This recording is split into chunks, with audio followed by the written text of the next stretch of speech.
वाहिगुरू जी का खालसा वाहिगुरू जी की फतेह। TV 84 ਦੇ ਸਾਰੇ ਦਰਸ਼ਕਾਂ ਦਾ ਮੈਂ ਅਮਰਵੀਰ ਸਿੰਘ ਸਵਾਗਤ ਕਰਦਾ।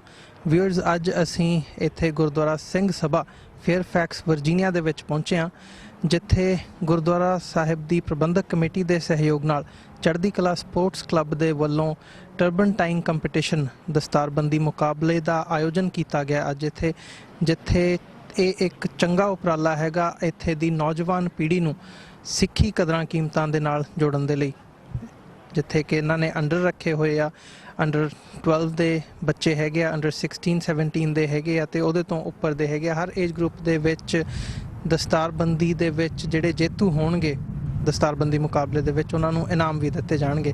ਸੋ ਇਸ ਉਪਰਾਲੇ ਨੂੰ ਕਵਰ ਕਰਨ ਦੇ ਲਈ ਅੱਜ ਅਸੀਂ ਇੱਥੇ ਪਹੁੰਚੇ ਹਾਂ, ਅਤੇ ਜਿੱਥੇ ਤੁਹਾਡੀ ਗੱਲਬਾਤ ਪ੍ਰਬੰਧਕਾਂ ਨਾਲ ਕਰਵਾਉਂਦੇ ਹਾਂ, ਉੱਥੇ ਗੁਰਦੁਆਰਾ ਕਮੇਟੀ ਦੇ ਮੈਂਬਰਾਂ ਨਾਲ ਵੀ ਗੱਲਬਾਤ ਕਰਦੇ ਹਾਂ। ਆਓ ਤੁਹਾਨੂੰ ਲੈ ਕੇ ਚੱਲਦੇ ਹਾਂ। ਵਾਹਿਗੁਰੂ ਜੀ ਕਾ ਖਾਲਸਾ ਵਾਹਿਗੁਰੂ ਜੀ ਫਤਿਹ। ਮੈਂ ਸਿੰਘ ਸਭਾ ਦਾ ਮੈਂਬਰ ਦਵਿੰਦਰ ਸਿੰਘ ਦਿਓ।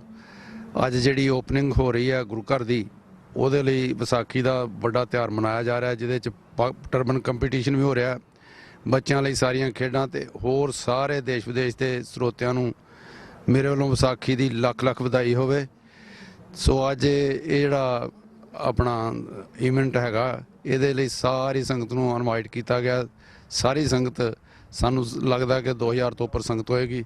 ਸੋ ਇਹ ਸਾਰੀਆਂ ਚੀਜ਼ਾਂ ਜਿਹੜੀਆਂ ਗੁਰੂ ਘਰ ਵਿੱਚ, ਸੋ ਸਾਰੇ ਹੋਰ ਪੰਥਕ ਬੁਲਾਰੇ ਵੀ ਹੋਣਗੇ, ਸਾਰੀ ਢਾਡੀ ਜਥੇ ਆ, ਸਾਰੇ ਆ ਕੇ ਆਪਣਾ ਆਪਣਾ ਜਿਹੜਾ ਹੈਗਾ ਉਹ ਯੋਗਦਾਨ ਪਾਉਣਗੇ। ਸੋ ਇੰਨੀਆਂ ਹੀ ਬੇਨਤੀਆਂ ਪ੍ਰਵਾਨ ਕਰਨੀਆਂ। ਵਾਹਿਗੁਰੂ ਜੀ ਕਾ ਖਾਲਸਾ ਵਾਹਿਗੁਰੂ ਜੀ ਕੀ ਫਤਿਹ ਜੀ। ਵਾਹਿਗੁਰੂ ਜੀ ਕਾ ਖਾਲਸਾ ਵਾਹਿਗੁਰੂ ਜੀ ਕੀ ਫਤਿਹ। ਮੇਰਾ ਨਾਮ ਸਵਰਨ ਸਿੰਘ ਓਠੀ ਹੈ, ਮੈਂ ਹੂਸਟਨ ਤੋਂ ਆਇਆ। ਮੈਂ ਬਹੁਤ ਖੁਸ਼ ਹੋਇਆ ਇੱਥੇ ਦੇਖ ਕੇ, ਸਾਰਾ ਜਿਹੜਾ ਨਵਾਂ ਗੁਰਦੁਆਰਾ ਇਹਨਾਂ ਬਣਾਇਆ ਸੱਜਿਆ ਬੜਾ ਵਧੀਆ, ਉੱਪਰ ਲੰਗਰ ਹਾਲ, ਥੱਲੇ ਲੰਗਰ ਹਾਲ ਅਤੇ ਉੱਤੇ ਗੁਰਦੁਆਰਾ। ਅਤੇ ਮੈਂ ਸਾਰਿਆਂ ਭੈਣ ਭਰਾਵਾਂ ਨੂੰ ਜਿੰਨੇ ਵੀ ਇੱਥੇ ਲਾਗੇ ਚੱਗੇ ਰਹਿੰਦੇ ਆਪਣੇ ਇੱਥੇ ਅਮਰੀਕਾ ਦੇ ਵਿੱਚ, ਉਹਨਾਂ ਨੂੰ ਲੱਖ ਲੱਖ ਵਧਾਈ ਇਸ ਸੱਜਣਾ ਤੇ ਵਿਸਾਖੀ ਦਿਹਾੜੇ 'ਤੇ ਵਧਾਈ ਦਿੰਦਾ।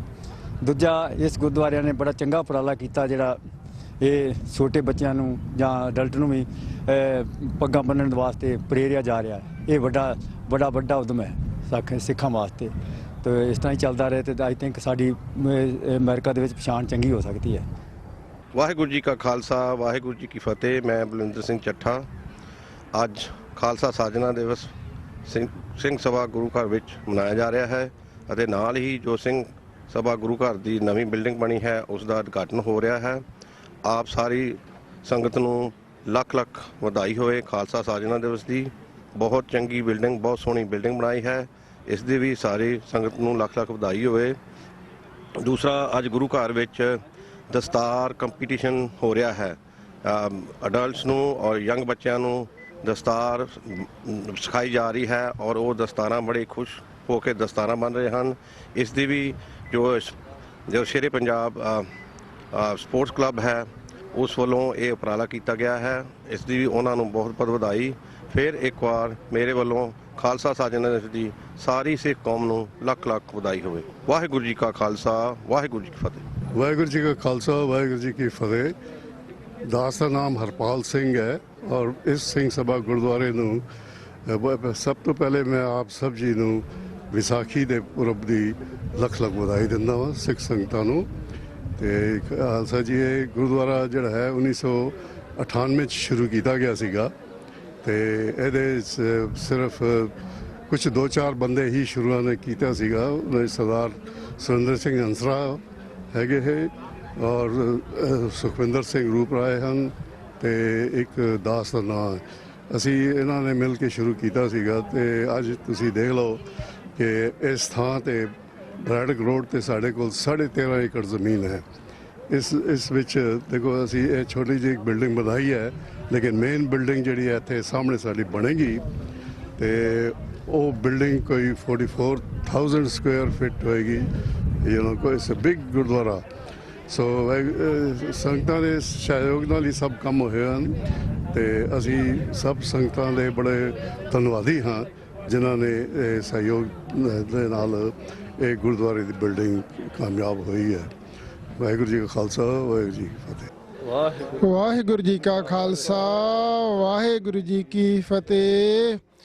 ਸਮੂਹ ਸਾਧ ਸੰਗਤ ਜੀ ਨੂੰ ਵਿਸਾਖੀ ਜੀ ਦੀ ਸਾਖੀ ਦੀ ਬਹੁਤ ਬਹੁਤ ਮੁਬਾਰਕਾਂ।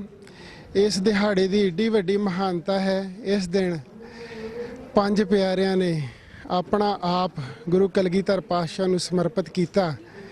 ਇਸ ਦਿਨ ਦੀ ਮਿਸਾਲ ਦੁਨੀਆ ਦੇ ਵਿੱਚ ਕਿਤੇ ਨਹੀਂ ਮਿਲ ਸਕਦੀ ਤੇ ਨਾ ਹੀ ਕਦੇ ਹੋ ਸਕਦੀ ਆ। ਤੇ ਗੁਰੂ ਕਲਗੀਧਰ ਪਾਤਸ਼ਾਹ ਨੇ ਪੰਜ ਸਿੰਘਾਂ ਦੇ ਸੀਸ ਲੈ ਕੇ ਉਹਨਾਂ ਨੂੰ ਦੁਬਾਰਾ ਸੁਰਜੀਤ ਕਰਕੇ ਇਸ ਦਿਹਾੜੇ ਦੀ ਬਹੁਤ ਵੱਡੀ ਮਹਾਨਤਾ ਹੈ। ਅਸੀਂ ਵਰਜੀਨੀਆ ਸਿੰਘ ਸਭਾ ਗੁਰੂ ਘਰ ਵਿਖੇ ਇਹ ਦਿਹਾੜਾ ਬਹੁਤ ਹੀ ਸ਼ਰਧਾ ਭਾਵਨਾ ਨਾਲ ਮਨਾ ਰਹੇ ਹਾਂ ਤੇ ਅੱਜ ਇੱਥੇ ਬੱਚਿਆਂ ਦਾ ਨੇ ਬਹੁਤ ਚਾਅ ਹੈ ਉਹਨਾਂ ਦੇ ਮਨ ਦੇ ਵਿੱਚ ਕਿ ਅਸੀਂ ਜਿਸ ਤਰ੍ਹਾਂ ਛੋਟੇ ਸਾਹਿਬਜ਼ਾਦੇ ਦਮਾਲਗੜ੍ਹ ਅਨੰਦਪੁਰ ਸਾਹਿਬ ਦੇ ਨਾਲ ਉਹ ਇਤਿਹਾਸਿਕ ਸਥਾਨ ਹੈ ਜਿੱਥੇ ਛੋਟੇ ਸਾਹਿਬਜ਼ਾਦੇ ਸਾਰੇ ਸਾਹਿਬਜ਼ਾਦੇ ਉੱਥੇ ਦਮਾਲੇ ਸਜਾਉਂਦੇ ਸੀ ਤੇ ਬੱਚਿਆਂ ਦੇ ਮਨ ਦੇ ਵਿੱਚ ਬਹੁਤ ਉਤਸ਼ਾਹ ਹੈ ਕਿ ਵੀ ਅਸੀਂ ਵੀ ਸੋਹਣੀਆਂ ਦਸਤਾਰਾਂ ਸਜਾਈਏ। ਉਹਦੇ ਸੰਬੰਧ ਵਿੱਚ ਬੱਚੇ ਵੀ ਇੱਥੇ ਸਾਰੇ ਆਏ ਹੋਏ ਨੇ। ਉਹ ਦਸਤਾਰਾਂ ਦਾ ਕੰਪੀਟੀਸ਼ਨ ਹੋ ਰਿਹਾ ਹੈ ਤੇ ਸਮੂਹ ਸਾਧ ਸੰਗਤ ਨੂੰ ਸਾਰੀ ਕੌਮ ਨੂੰ ਅੱਜ ਦੇ ਦਿਹਾੜੇ ਦੀਆਂ ਬਹੁਤ ਬਹੁਤ ਮੁਬਾਰਕਾਂ ਤੇ ਟੀਵੀ 84 ਚੈਨਲ ਦਾ ਬਹੁਤ ਬਹੁਤ ਧੰਨਵਾਦ ਜੋ ਇਹ ਸਮਾਗਮ ਬਾਰੇ ਸਾਰੀ ਦੁਨੀਆ ਦੇ ਵਿੱਚ ਦੱਸ ਰਹੇ ਨੇ, ਇਸ ਦਿਹਾੜੇ ਦੀ ਮਹਾਨਤਾ ਨੂੰ ਦੱਸ ਰਹੇ ਨੇ। ਵਾਹਿਗੁਰੂ ਜੀ ਕਾ ਖਾਲਸਾ ਵਾਹਿਗੁਰੂ ਜੀ ਕੀ ਫਤਿਹ। ਸ੍ਰੀ ਗੁਰੂ ਗ੍ਰੰਥ ਸਾਹਿਬ ਮਹਾਰਾਜ ਜੀ ਦੀ ਹਜ਼ੂਰੀ ਵਿੱਚ ਜੁੜ ਬੈਠੀ ਗੁਰੂ ਸਾਧ ਸੰਗਤ ਜੀਓ, ਅੱਜ ਖਾਲਸਾ ਦੇ ਸਾਜਨਾ ਦਿਵਸ ਦੇ ਮੌਕੇ ਦੇ ਉੱਤੇ ਗੁਰੂ ਮਹਾਰਾਜ ਦੀ ਹਜ਼ੂਰੀ ਜੁੜ ਬੈਠੀ ਸਾਧ ਸੰਗਤ ਜੀਓ, ਫਤਿਹ ਬੁਲਾਓ ਜੀ। ਵਾਹਿਗੁਰੂ ਜੀ ਕਾ ਖਾਲਸਾ ਵਾਹਿਗੁਰੂ ਜੀ ਕੀ ਫਤਿਹ। ਅੱਜ ਦਾ ਦਿਨ ਇਤਿਹਾਸ ਦੇ ਵਿੱਚ ਇਹਦਾ ਮੁਲਾਂਕਣ ਕੀਤਾ ਜਾਵੇ ਤੇ ਪਿਛਲੇ ਕੋਈ 10-12 ਹਜ਼ਾਰ ਸਾਲ ਦਾ ਜਿਹੜਾ ਲਿਖਤੀ ਇਤਿਹਾਸ ਪਿਆ ਆ ਮਨੁੱਖ ਜਾਤੀ ਦੇ ਕੋਲ, ਉਹਦੇ ਵਿੱਚ ਇਸ ਦਿਨ ਦੇ ਉੱਤੇ ਜੋ ਕੁਝ ਵਾਪਰਿਆ ਉਹਦੀ ਹੋਰ ਕੋਈ ਐਗਜ਼ਾਮਪਲ ਨਹੀਂ ਮਿਲਦੀ। ਥੋੜਾ ਉੱਤੇ ਗੱਲ ਸੁਣਤ ਹੋਣੀ ਬੀਬੀ ਬਸ਼ਾ ਤੋਂ ਹੋ ਜੇ ਸੋਚਿਆ ਜਾਵੇ ਤੇ ਅੱਜ ਦੋ ਸੰਗਤੀ ਰੋਣੀ ਮਹਾਨ ਦਿਵਸ ਤੁਸੀਂ ਮਨਾਉਣ ਆਏ ਹੋ ਇੱਥੇ। ਪਹਿਲਾ ਜਿਹੜਾ ਪਰੰਪਰਾਵਾਦੀ ਤਿਉਹਾਰ ਮਨਾਉਂਦੀ ਸੀ ਸੰਗਤ, ਹਾਂਜੀ ਪਿੱਛੇ ਕਰ ਲਓ ਥੋੜੇ ਦਿਨ ਉਹ ਹਜ਼ਾਰਾਂ ਸਾਲਾਂ ਤੋਂ ਤੁਰਿਆ ਆਉਂਦਾ ਸੀ, ਜਿਹਨੂੰ ਅਸੀਂ ਹਾਰਵੈਸਟ ਫੈਸਟੀਵਲ ਕਹਿੰਦੇ ਆ ਤੇ ਜਿਹਦੇ ਬਾਰੇ ਵਿੱਚ ਧਨੀ ਰਾਮ ਚਾਤਰਕ ਪੰਜਾਬੀ ਦੇ ਹੋ ਚੁੱਕੇ ਕਵੀ ਨੇ ਬੜਾ ਜ਼ੋਰ ਨਾਲ ਕਿਹਾ ਕਿ ਇਹ ਤਿਉਹਾਰ ਉਹ ਆ ਕਿ ਜੱਟ ਆਪਣੇ ਫਸਲ ਦੀ ਖੁਸ਼ੀ ਦੇ ਵਿੱਚ ਨੱਚਦਾ ਟੱਪਦਾ ਦਮਾਮੇ ਮਾਰਦਾ ਮੇਲੇ ਮਨਾਉਣ ਜਾਂਦਾ ਆ ਤੇ ਇਹ ਸਾਡੇ ਕਲਚਰ ਨਾਲ ਜੁੜਿਆ ਹੋਇਆ ਤਿਉਹਾਰ ਆ। ਇਸ ਤਿਉਹਾਰ ਦੇ ਦਿਨ ਦੇ ਵਿੱਚ ਸਾਡੇ ਸਿੱਖ ਧਰਮ ਦਾ ਵਿੱਚ ਕਿਵੇਂ ਤੇ ਕੀ ਮਹੱਤਵ ਆ ਕਿ ਅੱਜ ਦੇ ਦਿਨ ਦੇ 1699 ਦੀ ਵਿਸਾਖੀ ਵਾਲੇ ਦਿਨ ਅਕਾਲ ਪੁਰਖ ਦੀ ਮੌਜ, ਸ੍ਰੀ ਗੁਰੂ ਗੋਬਿੰਦ ਸਿੰਘ ਜੀ ਕਹਿੰਦੇ ਆ ਖਾਲਸਾ ਕਾਲ ਪੁਰਖ ਦੀ ਫੌਜ ਪ੍ਰਗਟਿਓ ਖਾਲਸਾ ਪ੍ਰਮਾਤਮ ਕੀ ਮੌਜ। ਖਾਲਸੇ ਦੇ ਪ੍ਰਗਟ ਹੋਣ ਦੀ ਗੱਲ ਕਰਦੇ ਆ ਗੁਰੂ ਸਾਹਿਬ ਔਰ ਗੁਰੂ ਮਹਾਰਾਜ ਦੇ ਰਾਹੀਂ ਇਹ ਖਾਲਸਾ ਸਾਜਣਾ ਇਸ ਸੰਸਾਰ ਦੇ ਉੱਤੇ ਹੋਈ ਔਰ ਉਹ 1699 ਦੀ ਵਿਸਾਖੀ ਦਾ ਦਿਨ ਸੀਗਾ ਔਰ ਉਸ ਮਹਾਨ ਦਿਵਸ ਨੂੰ ਅਸੀਂ ਸੰਗਤਾਂ ਹਰ ਸਾਲ ਮਨਾਉਣ ਆਉਂਦੀਆਂ ਨੇ। 2 ਮਿੰਟ 'ਚ ਮੈਂ ਉਸ ਦਿਵਸ ਦੇ ਵਿੱਚ ਕੀ ਵਾਪਰਿਆ ਔਰ ਉਹਦਾ ਕੀ ਮਹੱਤਵ ਹੈ ਸਿੱਖ ਕੌਮ ਵਾਸਤੇ 2 ਮਿੰਟ ਲੈ ਕੇ ਮੈਂ ਆਉਣ ਵਾਲੇ ਪ੍ਰੋਗਰਾਮ ਬਾਰੇ ਤੁਹਾਨੂੰ ਜਾਣਕਾਰੀ ਦਵਾਂਗਾ ਕਿ ਜਿਹੜੀ ਸਾਰਿਆਂ ਤੋਂ ਮਹਾਨ ਘਟਨਾ ਘਟੀ ਉਹ ਇਹ ਸੀ ਕਿ ਜਿਵੇਂ ਗੁਰਬਾਣੀ ਵਿੱਚ ਆਉਂਦਾ ਆ ਜਾ ਕੋ ਪ੍ਰੇਮ ਖਿਲਨ ਕਾ ਚਾਓ ਸਿਰਤਰ ਤਲੀ ਗਲੀ ਮੋਰੀ ਆਓ ਇਤ ਮਾਰਗ ਪੈਰ ਧਰੀਜੇ ਸੱਤੀ ਜੇ ਕਾਣ ਨਾ ਕੀਜੇ। ਗੁਰਬਾਣੀ ਦੇ ਇਸ ਮਹਾਨ ਵਾਕ ਨੂੰ ਖਾਲਸੇ ਨੇ ਅੱਜ ਦੇ ਦਿਨ ਸਥਾਪਿਤ ਕਰ ਦਿੱਤਾ ਕਿ ਇਹ ਸਿਰਫ ਕਹਿਣ ਦੀਆਂ ਹੀ ਗੱਲਾਂ ਨਹੀਂ, ਲੋੜ ਪਵੇ ਤੇ ਖਾਲਸਾ ਇਹ ਕਰਦਾ ਵੀ ਆ। ਦੂਸਰੀ ਮਹਾਨ ਘਟਨਾ ਕੀ ਵਾਪਰੀ ਕਿ ਗੁਰੂ ਮਹਾਰਾਜ ਨੇ ਖੰਡੇ ਬਾਟੇ ਦਾ ਅੰਮ੍ਰਿਤ ਤਿਆਰ ਕਰਕੇ ਜਿਹੜੀ ਹਜ਼ਾਰਾਂ ਸਾਲਾਂ ਤੋਂ ਤੁਰਾ ਆਉਂਦਾ ਜਾਤ ਪਾਤੀ ਸਿਸਟਮ ਸੀਗਾ ਉਹਨੂੰ ਜੜੋਂ ਫਾੜਨ ਦੀ ਨੀਂਹ ਬੁਨਿਆਦ ਰੱਖ ਦਿੱਤੀ। ਇੱਕ ਬਾਟੇ ਦੇ ਵਿੱਚ ਅੰਮ੍ਰਿਤ ਛਕਾ ਕੇ ਸਾਰੇ ਇੱਕ ਗੁਰ ਭਾਈ ਹੋਣ ਦਾ ਸੰਦੇਸ਼ ਦਿੱਤਾ। ਦੂਸਰੀ ਹੋਰ ਵੱਡੀ ਘਟਨਾ ਕੀ ਘਟੀ ਕਿ ਖਾਲਸਾ ਪੰਥ ਨੂੰ ਇੱਕ ਸਰੂਪ ਇੱਕ ਰਹਿਤ ਦੇ ਦਿੱਤੀ ਕਿ ਅੱਜ ਤੋਂ ਬਾਅਦ ਖਾਲਸਾ ਪੰਥ ਜਿਹੜਾ ਉਹ ਇਸ ਸਰੂਪ ਦੇ ਵਿੱਚ ਔਰ ਇਸ ਰਹਿਤ ਦੇ ਵਿੱਚ ਸ਼ਸਤਰਧਾਰੀ ਹੋ ਕੇ ਵਿਚਰੇਗਾ।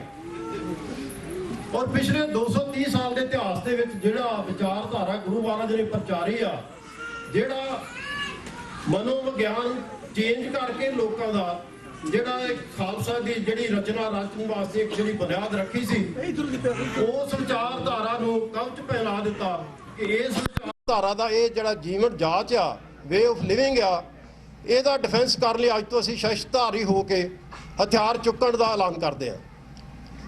ਉਸ ਦਿਨ ਤੋਂ ਜਿਹੜਾ ਪਰੰਪਰਾਵਾਦੀ ਸਮਾਜ ਤੁਰਿਆ ਹੁੰਦਾ ਸੀ, ਜਿਸ ਦੇ ਵਿੱਚ ਪੁਜਾਰੀ ਬ੍ਰਾਹਮਣ ਦੂਜੀਆਂ ਜਾਤਾਂ ਨੂੰ ਲੁੱਟ ਸੁੱਟ ਕਰਦਾ ਸੀ, ਉਹਨਾਂ ਦਾ ਸ਼ੋਸ਼ਣ ਕਰਦਾ ਸੀਗਾ, ਸਿਰਫ ਇਸ ਕਰਕੇ ਕਿ ਕੋਈ ਬ੍ਰਾਹਮਣ ਦੇ ਘਰ ਜੰਮਿਆ ਹੈ, ਕੋਈ ਸ਼ੂਦਰ ਦੇ ਘਰ ਜੰਮਿਆ ਹੈ, ਉਸ ਤੋਂ ਬਾਅਦ ਉਹਦੀ ਕੋਈ ਵੀ ਡਿਵੈਲਪਮੈਂਟ ਨਹੀਂ ਹੈ। ਉਸ ਸਿਸਟਮ ਨੂੰ ਚੇਂਜ ਕਰਕੇ ਜਾਤਵਾਦੀ ਸਿਸਟਮ ਨੂੰ ਤੋੜ ਕੇ ਖਾਲਸਾ ਪੰਥ ਦੀ ਸਥਾਪਨਾ ਕਰਨ ਦਾ ਇੱਕ ਵੱਡਾ ਨਾਰਾ ਸੀਗਾ ਗੁਰੂ ਮਹਾਰਾਜ ਨੇ ਦਿੱਤਾ ਅੱਜ ਦੇ ਦਿਨ। ਔਰ ਉਸ ਜੀਵਨ ਜਾਚ ਦੀ ਰੱਖਿਆ ਕਰਨ ਦੇ ਲਈ ਹਥਿਆਰਬੰਦ ਹੋ ਕੇ ਇੱਕ ਤਰੀਕੇ ਦੇ ਨਾਲ ਡਿਕਲੇਰੇਸ਼ਨ ਆਫ ਵਾਰ ਕੀਤੀ ਕਿ ਅੱਜ ਤੋਂ ਬਾਅਦ ਅਸੀਂ ਆਪਣੀ ਜੀਵਨ ਜਾਚ ਨੂੰ ਇਸ ਤਰ੍ਹਾਂ ਡਿਫੈਂਡ ਕਰਾਂਗੇ। ਉਸ ਦਿਨ ਤੋਂ ਲੈ ਕੇ ਅੱਜ ਤੱਕ ਗੁਰੂ ਕਾ ਖਾਲਸਾ ਇਸ ਸੰਘਰਸ਼ ਦੇ ਵਿੱਚ ਜੂਝ ਰਿਹਾ ਹੈ। ਲੱਖਾਂ ਹਜ਼ਾਰਾਂ ਸਿੰਘਾਂ ਨੇ ਸ਼ਹੀਦੀਆਂ ਪਾਈਆਂ, ਬੀਬੀਆਂ, ਬੱਚਿਆਂ, ਬਜ਼ੁਰਗਾਂ ਨੇ।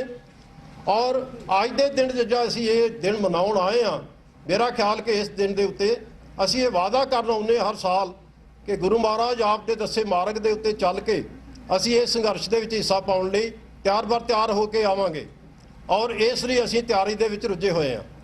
ਮੈਂ ਇਸ ਦਿਨ ਦੇ ਉੱਤੇ ਗੁਰੂ ਘਰ ਦੀ ਮੈਨੇਜਮੈਂਟ ਵੱਲੋਂ ਆਈਆਂ ਸੰਗਤਾਂ ਦਾ ਦਿਲੋਂ ਧੰਨਵਾਦੀ ਹਾਂ ਔਰ ਇਸ ਦਿਵਸ ਦੇ ਉੱਤੇ ਸਾਰਿਆਂ ਨੂੰ ਵਧਾਈਆਂ ਦਿੰਦਾ ਹਾਂ। ਅੱਗੇ ਦਾ ਪ੍ਰੋਗਰਾਮ ਜਿਹੜਾ ਹੈ ਉਹ ਬੱਚਿਆਂ ਨੇ ਉਦਮ ਕਰਕੇ, ਗੁਰੂ ਘਰ ਦੇ ਜਿਹੜੇ ਸੰਗਤ ਦੇ ਵਿੱਚ ਬੱਚੇ ਆ ਉਹਨਾਂ ਨੇ ਉਦਮ ਕਰਕੇ ਦਸਤਾਰਬੰਦੀ ਦਾ ਇੱਕ ਕੰਪੀਟੀਸ਼ਨ ਰੱਖਿਆ ਸੀਗਾ। ਉਸ ਦੇ ਵਿੱਚ ਜਿਹੜੇ ਬੱਚੇ ਫਸਟ, ਸੈਕੰਡ, ਥਰਡ ਆਏ ਆ, ਅਸੀਂ ਕਿਉਂਕਿ ਇਸ ਤੋਂ ਬਾਅਦ ਢਾਡੀ ਸਿੰਘਾਂ ਨੂੰ ਵੀ ਵਾਰਾਂ ਦਾ ਪ੍ਰੋਗਰਾਮ ਹੈਗਾ ਆ, ਚੇਂਜ ਹੋ ਗਿਆ ਬੱਚੇ ਦੇ ਬਾਅਦ ਚੋਂ ਬੰਦ ਬੱਚਾ ਸੌਰੀ, ਚਲੋ ਸੈਕਟਰੀ ਸਾਹਿਬ ਨੇ ਦੱਸਿਆ ਕਿ ਉਹ ਪ੍ਰੋਗਰਾਮ ਜਿਹੜਾ ਉਹ ਬਾਅਦ ਚ ਕਰ ਦਿੱਤਾ ਆ ਔਰ ਅੱਗੇ ਤੋਂ ਅੱਗੇ ਅਗਲਾ ਪ੍ਰੋਗਰਾਮ ਜਿਹੜਾ ਹੈ ਉਹ ਸੈਕਟਰੀ ਕਿ ਮੈਂ ਪ੍ਰਸੰਗ ਵੱਲੇ ਆਵਾਂ। ਬਹੁਤ ਸਾਰੇ ਵੀਰਾਂ ਦੀਆਂ ਫਰਮਾਇਸ਼ਾਂ ਆਈਆਂ ਨੇ, ਇਹ ਨਾ ਤੇ ਅਸੀਂ ਮਨ ਤੋੜ ਸਕਦੇ ਹਾਂ ਵੀ ਅਸੀਂ ਸੁਣਾਉਣੀਆਂ ਨਹੀਂ, ਤੇ ਨਾ ਅਸੀਂ ਇਹ ਕਹਿ ਸਕਦੇ ਹਾਂ ਵੀ ਟਾਲ ਵੀ ਨਹੀਂ ਸਕਦੇ, ਪਰ ਪ੍ਰਸੰਗ ਵੀ ਜ਼ਰੂਰ ਸੁਣਾਉਣਾ ਕਿਉਂਕਿ ਇਸ ਵਰਗਾ ਦੁਨੀਆ ਉੱਤੇ ਇਤਿਹਾਸਕ ਦਿਹਾੜਾ ਕਿਸੇ ਕੌਮ ਵਿੱਚ ਨਹੀਂ ਆਇਆ, ਇਸ ਲਈ ਇਸ ਦੀ ਮਹੱਤਤਾ ਦੱਸਣੀ ਬਹੁਤ ਜ਼ਰੂਰੀ ਹੈ। ਇੱਕ ਨਹੀਂ ਬਹੁਤ ਸਾਰੇ ਵੀਰਾਂ ਨੇ ਫਰਮਾਇਸ਼ ਕੀਤੀ ਹੈ, ਮੈਂ ਪਹਿਲੋਂ ਫਰਮਾਇਸ਼ ਕਰਕੇ ਫਿਰ ਆਰੰਭ ਕਰਾਂਗਾ। ਔਰ ਇਸ ਤੋਂ ਪਹਿਲਾਂ ਕਿ ਪ੍ਰੋਗਰਾਮ ਨੂੰ ਆਰੰਭ ਕੀਤਾ ਜਾਵੇ, ਜਥੇ ਵੱਲੋਂ ਬੁਲਾਈ ਹੋਈ ਫਤਿਹ ਗੱਜ ਵੱਜ ਕੇ ਪ੍ਰਵਾਨ ਕਰਨੀ ਜੀ। ਵਾਹਿਗੁਰੂ ਜੀ ਕਾ ਖਾਲਸਾ, ਵਾਹਿਗੁਰੂ ਜੀ ਕੀ ਫਤਿਹ। ਸਮੇਂ ਦੀ ਮੈਂ ਕੱਲ ਇੱਕ ਜ਼ਿਕਰ ਕੀਤਾ ਸੀ, ਕੀਮਤੀ ਸ਼ੈ ਦੀ ਨਕਲ ਵੀ ਹੁੰਦੀ ਹੈ ਤੇ ਕੀਮਤੀ ਸ਼ੈ ਨੂੰ ਚੋਰੀ ਹੋ ਜਾਣ ਦਾ ਵੀ ਡਰ ਹੁੰਦਾ ਹੈ, ਤੇ ਖਾਸ ਕਰਕੇ ਜਿਹੜੀ ਬਹੁਤ ਸੁੰਦਰ ਹੋਵੇ ਤੇ ਸਰਬੋਤਮ ਹੋਵੇ ਉਸ ਨੂੰ ਲੋਕ ਲੁੱਟ ਲੈਣਾ ਚਾਹੁੰਦੇ ਨਹੀਂ ਤੇ ਵਿਗਾੜ ਦੇਣਾ ਚਾਹੁੰਦੇ। ਪਰ ਜੋ ਸੱਚ ਹੈ ਨਾ ਤੇ ਸੱਚ ਛੁਪਾਇਆ ਜਾ ਸਕਦਾ ਹੈ, ਨਾ ਲੋਹੇ ਦੇ ਹਥੌੜੇ ਨਾਲ ਜੇ ਕੋਈ ਸੋਨੇ ਦੇ ਕਾਂਟੇ ਨੂੰ ਕਿਸੇ ਗਹਿਣੇ ਨੂੰ ਭੰਨ ਤੋੜ ਕੇ ਸੁੱਟ ਵੀ ਦੇਵੇ ਤੇ ਹਥੌੜੇ ਦੀ ਕੀਮਤ ਵਧਣੀ ਕੋਈ ਨਹੀਂ, ਸੋਨੇ ਦੀ ਘਟਣੀ ਕੋਈ ਨਹੀਂ। ਮੂਰਖ ਲੋਕਾਂ ਦੀ ਇਹ ਹੁਣ ਤੱਕ ਕੋਸ਼ਿਸ਼ ਰਹੀ ਹੈ ਇਹ ਗੁਰੂ ਨਾਨਕ ਦੇ ਸੱਚ ਨੂੰ ਮਿਟਾ ਦਿੱਤਾ ਜਾਵੇ। ਆਰੰਭ ਵਿੱਚ ਉਸ ਵੇਲੇ ਏਸ਼ੀਆ ਦਾ ਸਭ ਤੋਂ ਵੱਡਾ ਹੁਕਮਰਾਨ ਔਰੰਗਜ਼ੇਬ ਦੀ ਇਹ ਕੋਸ਼ਿਸ਼ ਸੀ, ਜਿਸ ਦੇ ਵਿੱਚ ਗੁਰੂ ਤੇਗ ਬਹਾਦਰ ਪਾਤਸ਼ਾਹ ਦੀ ਸ਼ਹੀਦੀ ਹੋਈ ਪਿਛਲੇ ਦਿਨਾਂ ਵਿੱਚ ਆਪ ਜੀ ਨੂੰ ਅਰਜ਼ ਕਰਕੇ ਦੱਸਿਆ।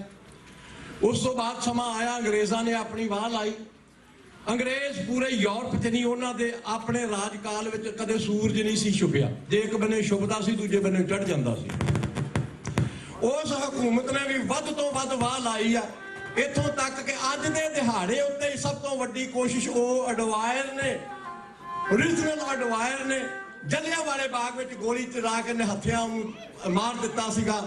379 ਸੂਰਮੇ ਉੱਥੇ ਸ਼ਹੀਦ ਕਰਤੇ, 1250 ਫੱਟੜ ਹੋ ਕੇ ਬਹੁਤ ਸਾਰੇ ਉਸ ਖੂਹ ਵਿੱਚ ਡਿੱਗ ਕੇ ਸ਼ਹੀਦ ਹੋ ਗਏ। ਪਰ ਸਿੱਖੀ ਦੀ ਤੋਰ ਨਾ, ਸਿੱਖੀ ਦੀ ਕੀਮਤ ਘਟੀ ਆ ਤੇ ਨਾ ਇਹਨਾਂ ਵਣਜਾਰਿਆਂ ਨੂੰ ਮਰਨ ਦਾ ਚਾਹ ਹਮੇਸ਼ਾ ਚੜਿਆ ਰਿਹਾ, ਉਹ ਚਾਹ ਵਿੱਚ ਕੁਝ ਘਾਟ ਆਈ। ਇਹੋ ਜਿਹਾ ਇੱਕ ਨਕਲੀ ਆਜ਼ਾਦੀ ਮਿਲਣ ਤੋਂ ਬਾਅਦ ਉਹ ਅੱਜ ਦੀ ਹਕੂਮਤ ਨੇ ਕੀਤੀ ਕਿ ਇਹ ਹਰਮੰਦਰ ਜੋ ਹੈ ਜਿਹਨੂੰ ਪਹਿਲੋਂ ਤੇ ਨਾ ਹੀ ਉਹਨਾਂ ਨੇ ਇਹ ਦਿੱਤਾ ਜੀ ਇਹ ਗੋਲਡਨ ਟੈਂਪਲ ਆ, ਸੁਨਹਿਰੀ ਮੰਦਿਰ ਆ। ਗੁਰੂ ਸਾਡਾ ਕਹਿੰਦਾ ਹੈ ਹਰ ਜੀਓ ਹਰ ਮੰਦਰ ਸਾਜਿਆ, ਸੰਤ ਭਗਤ ਗੁਣ ਗਾਵੇ ਰਾਮ। ਉਹ ਸੰਤ ਭਗਤਾਂ ਦੇ ਗੁਣ ਗਾਣ ਵਾਸਤੇ ਹਰੀ ਮੰਦਰ ਰਚੇ ਤੇ ਹਰੀ ਮੰਦਰ ਨਾ ਹੀ ਨਾ ਚੰਗਾ ਲੱਗਾ। ਇੱਥੋਂ ਤੱਕ ਈਰਖਾ ਰੱਖੀ, ਬਾਕੀ ਸਾਰੇ ਤੀਰਥਾਂ ਦੇ ਨਾਮ ਤੇ ਰੇਲਾਂ ਚਲਾ ਦਿੱਤੀਆਂ। ਜਦੋਂ ਹਰਮੰਦਰ ਸਾਹਿਬ ਦੀ ਵਾਰੀ ਆਈ ਆਖਿਆ ਇਹ ਨਹੀਂ ਚੱਲ ਸਕਦੀ, ਈਰਖਾ ਦੀ ਨਿਸ਼ਾਨੀ। ਗੁਰੂ ਰਾਮਦਾਸ ਪਾਤਸ਼ਾਹ ਜੀ ਦਾ ਹਸਪਤਾਲ ਬਣਾਉਣਾ ਸੀ, ਉਸ ਹਸਪਤਾਲ ਨੂੰ ਬਣਾਉਣ ਲਈ ਲੋਕਾਂ ਦਾ ਭਲਾ ਕਰਨਾ ਸੀ ਸੰਸਾਰ ਦਾ। ਇੱਕ ਭੱਜੀ ਕਾਣੀ ਕੌਡੀ ਨਾ ਦਿੱਤੀ ਜਦੋਂ ਰਾਧਾ ਸੁਆਮੀਆਂ ਨੇ ਜੇ ਜਾ ਕੇ ਨਹੀਂ ਆਖਿਆ ਉਹਨਾਂ ਨੂੰ ਸੱਦ ਕੇ ਆਖਿਆ ਆ ਉਹ ਹਸਪਤਾਲ ਲੈ ਲਓ ਜਿਹੜਾ ਬਿਆਸ ਵਿੱਚ ਇਸ ਵੇਲੇ ਸੁਸ਼ੋਭਿਤ। ਇਹੋ ਗੱਲ ਵੱਧਦੀ ਸੰਤ ਬਾਬਾ ਜਰਨੈਲ ਸਿੰਘ ਹੋਰਾਂ ਨੇ ਚੁੱਕੀ ਕਿ ਸਾਨੂੰ ਦੂਜੇ ਦਰਜੇ ਦੇ ਸ਼ਹਿਰੀ ਹੋ ਕੇ ਜਿਉਣਾ ਨਹੀਂ ਆਉਂਦਾ। ਅਸੀਂ ਰਾਜ ਕੀਤਾ, ਅਸੀਂ ਮੁੱਛ ਖੜੀ ਕਰਕੇ ਗੁਰੂ ਗੋਬਿੰਦ ਸਿੰਘ ਦੇ ਸਿੱਖ ਜਿਹੜੇ ਉਹ ਜਿਉਣਾ ਸਿੱਖੇ ਆ। ਸਾਡੇ ਨਾਲ ਈਰਖਾ ਨਹੀਂ ਚੱਲਦੀ। ਪਰ ਵੋਟਾਂ ਲੈ ਕੇ ਜਿੱਤੇ ਹੋਏ ਰਾਜਨੀਤਿਕ ਲੋਕਾਂ ਦੇ ਮਨ ਵਿੱਚ ਧਰਮ ਨਹੀਂ ਹੁੰਦਾ, ਉਹਨਾਂ ਨੂੰ ਫਤੂਰ ਸੀ ਸ਼ਾਇਦ ਸਾਡੇ ਟਰੋਪਾਂ ਟੈਂਕ ਜਿਹੜੇ ਨੇਗੇ ਉਹਨਾਂ ਨਾਲ ਮਾਰ ਕੇ ਅਸੀਂ ਸੰਤ ਬਾਬਾ ਜਰਨੈਲ ਸਿੰਘ ਨੂੰ ਪਕੜ ਲਵਾਂਗੇ। ਕਿੰਨੇ ਕੁ ਸਿੱਖ ਫੜਾਂਗੇ, ਕਿੰਨੇ ਕੁ ਨੂੰ ਅਸੀਂ ਜਿੰਨੇ ਵੀ ਆ ਜਾਣਗੇ ਅਸੀਂ ਮਾਰ ਦਿਆਂਗੇ। ਇਸੇ ਲਈ ਵਿਸਾਖੀ ਵਾਲੇ ਦਿਹਾੜੇ ਤੇ ਸਿੱਖਾਂ ਦਾ ਪੁਰਬ ਸੀ, ਜਲਿਆਂਵਾਲੇ ਬਾਗ 'ਚ ਗੋਲੀ ਚਲਾਈ। ਇਹ ਗੁਰੂ ਅਰਜਨ ਦੇਵ ਜੀ ਦੀ ਸ਼ਹੀਦੀ ਦਾ ਪੁਰਬ ਸੀ, ਸਾਰੇ ਸਿੱਖ ਇਕੱਠੇ ਹੋਏ ਜਾਣਗੇ। ਲੋੜ ਹੀ ਨਹੀਂ ਕੁਝ ਹੋਰ ਕਰਦੀ, ਇੰਨਾ ਡਰਾ ਦਿਆਂਗੇ ਕਿ ਸਦਾ ਵਾਸਤੇ ਮੁੜ ਕੇ ਉੱਠਣਗੇ ਹੀ ਨਾ। ਦਿੱਲੀ ਦੀ ਹਕੂਮਤ ਨੇ ਇੱਕ ਫਰਮਾਨ ਜਾਰੀ ਕੀਤਾ, ਇਹ ਸੰਤ ਬਾਬਾ ਜਿਹੜਾ ਤੀਰ ਵਾਲਾ ਸਾਨੂੰ ਉੱਥੇ ਬੈਠਾ ਡਰਾਉਂਦਾ ਹਰਮੰਦਰ ਵਿੱਚ, ਕਿੰਨੇ ਕੁ ਹੋਣਗੇ, 20 ਹੋਣਗੇ, 30 ਹੋਣਗੇ, 50 ਹੋਣਗੇ। ਉਹ ਇਹ ਗੱਲ ਭੁੱਲ ਗਏ ਕਿ ਇਸ ਅੰਮ੍ਰਿਤ ਦੀ ਸ਼ਕਤੀ ਨੂੰ ਤੇ ਗੁਰੂ ਸਾਹਿਬ ਨੇ ਵਰ ਦਿੱਤਾ ਸੀ 1.25 ਲੱਖ ਸੇ ਏਕ ਲੜਾ। ਰਵਾਲ ਸਰ ਦੇ ਅਸਥਾਨ ਤੇ ਗੁਰੂ ਗੋਬਿੰਦ ਸਿੰਘ ਪਾਤਸ਼ਾਹ ਜੀ ਨੇ ਇਕੱਠੇ ਕਰਕੇ ਪਹਾੜੀ ਰਾਜਿਆਂ ਨੂੰ ਆਖਿਆ ਸੀ, ਓਏ ਮੇਰੇ ਅੰਮ੍ਰਿਤ ਵਿੱਚ ਅੰਮ੍ਰਿਤ ਛਕੋ, ਮੈਂ ਤੁਹਾਡੀ ਆਜ਼ਾਦੀ ਨੂੰ ਸਦਾ ਵਾਸਤੇ ਗਲੋਂ ਲਾ ਦੂੰਗਾ, ਇਹ ਜੰਜੀਰਾਂ ਤੋੜ ਦਿਆਂਗਾ, ਆਓ ਮੇਰੇ ਨਾਲ ਲੱਗ ਕੇ ਚੱਲੋ। ਤੇ ਉਸ ਵੇਲੇ 4 ਸਵਾਲ ਗੁਰੂ ਗੋਬਿੰਦ ਸਿੰਘ ਸਾਹਿਬ ਤੇ ਕੀਤੇ ਗਏ ਸਨ। ਇਹ ਨੇ ਸ਼ੇਰ, ਤੇਰੇ ਸਿੱਖ ਨੇ ਗਿੱਦੜ, ਉਹਨੇ ਵੱਡੇ ਵੱਡੇ ਕੱਲਾ ਬੱਕਰਾ ਖਾਣ ਵਾਲੇ, ਤੇਰਾ ਕੋਈ ਨਾਈ, ਕੋਈ ਮੋਚੀ, ਕੋਈ ਝੂਰ, ਕੋਈ ਜੱਟ, ਕੋਈ ਜਲਾਹਾ, ਇਹਨਾਂ ਨੇ ਉਹਦਾ ਮੁਕਾਬਲਾ ਕੀ ਕਰਨਾ। ਉਹਨੇ ਰਾਜੇ, ਇਹਨੇ ਫਕੀਰ ਹਕੀਰ, ਇਹਨਾਂ ਨੇ ਕੀ ਕਰਨਾ। ਤੇ ਉਸ ਵੇਲੇ ਵੀ ਪਾਤਸ਼ਾਹ ਨੇ ਆਪਣੇ ਪੁੱਤਰਾਂ ਦੇ ਦਾਨੀ ਨੇ ਪੁੱਤਰਾਂ ਨੂੰ ਉਸ ਚਮਕੌਰ ਦੀ ਗੜੀ ਵਿੱਚ 40 ਨਾਲ 10 ਲੱਖ ਦਾ ਮੁਕਾਬਲਾ ਕਰਕੇ ਵਿਖਾਇਆ। ਦਿੱਲੀ ਦੀ ਹਕੂਮਤ ਨੇ ਇੱਕ ਸਰਕੂਲਰ ਚਾੜਿਆ ਕਿ ਅਸੀਂ ਕਿਸੇ ਤਰੀਕੇ ਨਾਲ ਇਹਨਾਂ ਨੂੰ ਸਬਕ ਸਿਖਾਉਣਾ ਚਾਹੁੰਦੇ ਆ। ਤੇ ਲਿਖਿਆ ਕਿ ਉਹਦੇ ਅਰਥ ਇਹ ਸਨ ਕਿ ਜਿਸ ਤਰ੍ਹਾਂ ਵੀ ਹੋਵੇ ਸਾਨੂੰ ਵੀ ਜਿਹੜਾ ਸੰਤ ਜਰਨੈਲ ਸਿੰਘ ਪਤਲੇ ਜਿਹੇ ਸਰੀਰ ਦਾ ਜਿਹੜਾ ਹੈ ਆਪਣੇ ਆਪ ਤੇ ਪੀਲੀ ਪੱਗ ਬੰਨ੍ਹ ਕੇ ਸਾਨੂੰ ਡਰਾਉਣ ਦੀ ਕੋਸ਼ਿਸ਼ ਕਰਦਾ, ਕੋਈ ਸੂਰਮਾ ਉੱਠੋ। ਜਿਵੇਂ ਕੱਲ ਵੀ ਪ੍ਰਸੰਗ ਸੁਣਾਇਆ ਸੀ, ਕੋਈ ਸੂਰਮਾ ਉੱਠੋ, ਪਰਸੋਂ ਵੀ ਸੁਣਾਇਆ ਸੀ। ਦਿੱਲੀ ਤੋਂ ਹੁਕਮੇ ਆਉਂਦੇ ਰਹੇ, ਅੱਜ ਵੀ ਇੱਕ ਹੁਕਮ ਆਇਆ ਜਿਹੜਾ ਇਹ ਜਿਹਦਾ ਮਕਸਦ ਇਹ ਸੀ ਕਿ ਕੋਈ ਉੱਠੋ ਸੰਤ ਜਰਨੈਲ ਸਿੰਘ ਭਿੰਡਰਾਂ ਵਾਲੇ ਨੂੰ ਫੜ ਕੇ ਲਿਓ, ਕਿਉਂਕਿ ਮੇਰੇ ਮਨ ਦਾ ਇਹ ਜੋ ਸੀਨ ਨਕੀਨਾ ਹੈ ਉਹ ਤਾਂ ਠੰਡਾ ਹੋਏਗਾ ਸੰਤ ਜਰਨੈਲ ਸਿੰਘ ਭਿੰਡਰਾਂ ਨੂੰ ਫੜ ਕੇ ਮੇਰੇ ਸਾਹਮਣੇ ਇਹ ਕਿਉਂ ਲਾਓਗੇ।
ਵਖਰਾਜ ਬਣਾਉਣਾ ਚਾਹੁੰਦਾ ਮੇਰੇ ਨਾਲ ਲੜ ਕੇ ਨਾਲ ਉਹ ਲੜ ਕੇ ਮੈਨੂੰ ਪਿੰਡਰਾ ਵਾਲਾ ਚਾਹੀਦਾ ਕੋਈ ਲਿਆਵੋ ਫੜ ਕੇ ਮੈਨੂੰ ਪਿੰਡਰਾ ਵਾਲਾ ਚਾਹੀਦਾ ਕੋਈ ਲਿਆਵੋ ਫੜ ਕੇ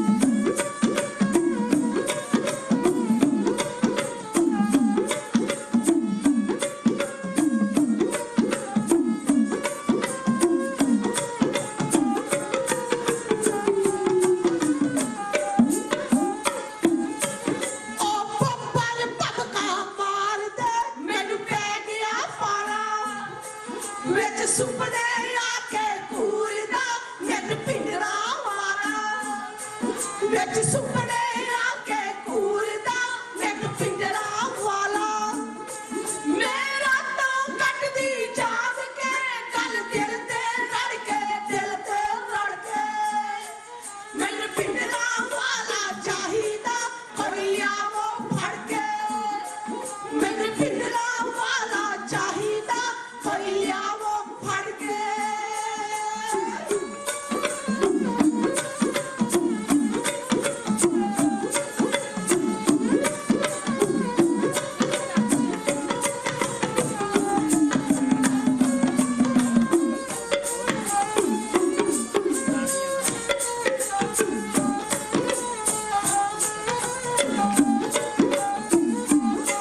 ਰਣਜੀਤ ਸਿੰਘ ਨੂੰ ਮਾਰ ਦੇ ਸਾਰੇ ਅੱਤਵਾਦੀ ਵਾਹਰਾਲ ਤਖਤ ਨੂੰ ਢਾਹ ਕੇ ਫੜਨੇ ਵੱਖਵਾਦੀ ਅਕਾਲ ਤਖਤ ਨੂੰ ਢਾਹ ਕੇ ਫੜਨੇ ਵੱਖਵਾਦੀ ਮੈਂ ਚਾਹੁੰਦੀ ਪ੍ਰੇਮੀ ਵਿੱਚ ਦੇ ਜੀਣਾ ਲਿਆਵੋ ਚੜ ਕੇ ਮੈਨੂੰ ਪਿੰਡਰਾ ਵਾਲਾ ਚਾਹੀਦਾ ਕੋਈ ਲਿਆਵੋ ਫੜ ਕੇ ਮੈਨੂੰ ਪਿੰਡਰਾ ਵਾਲਾ ਚਾਹੀਦਾ ਕੋਈ ਲਿਆਵੋ ਫੜ ਕੇ ਮੈਨੂੰ ਪਿੰਡਰਾ ਵਾਲਾ ਚਾਹੀਦਾ ਕੋਈ ਲਿਆਵੋ ਫੜ ਕੇ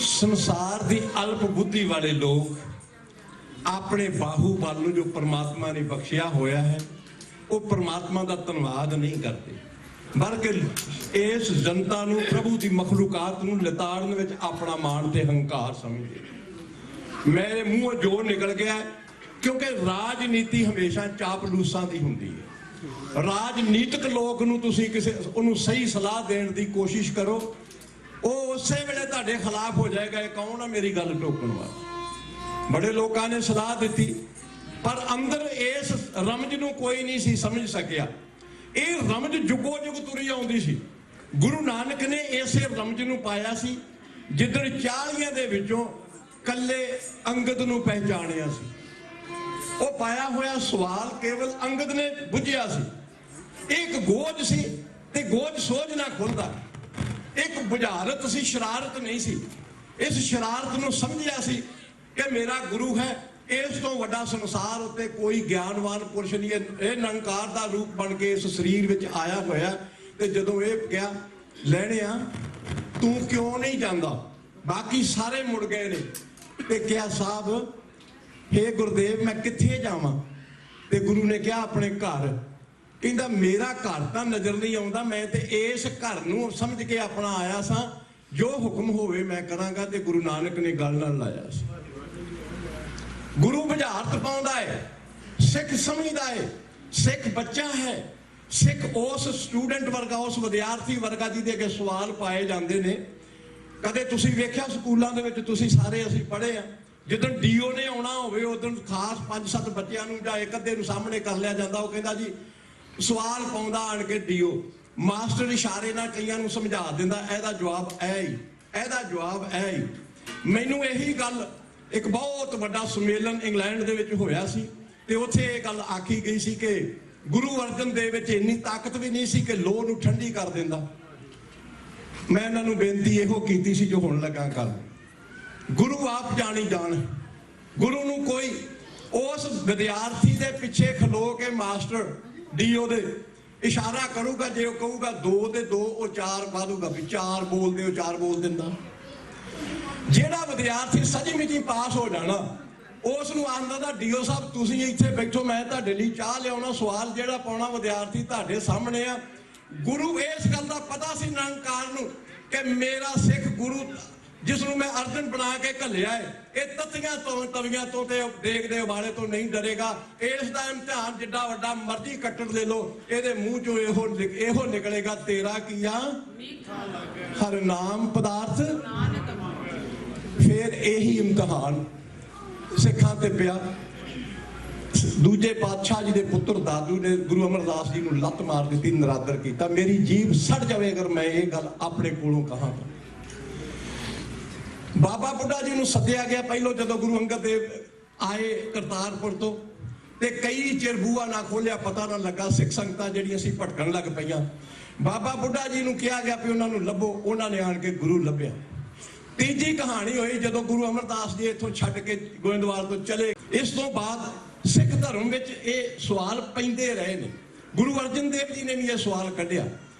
ਗੁਰੂ ਹਰਕ੍ਰਿਸ਼ਨ ਅੱਜ ਦੇ ਦਿਹਾੜੇ ਉੱਤੇ ਜੋਤੀ ਜੋਤ ਸਮਾਏ ਸਨ।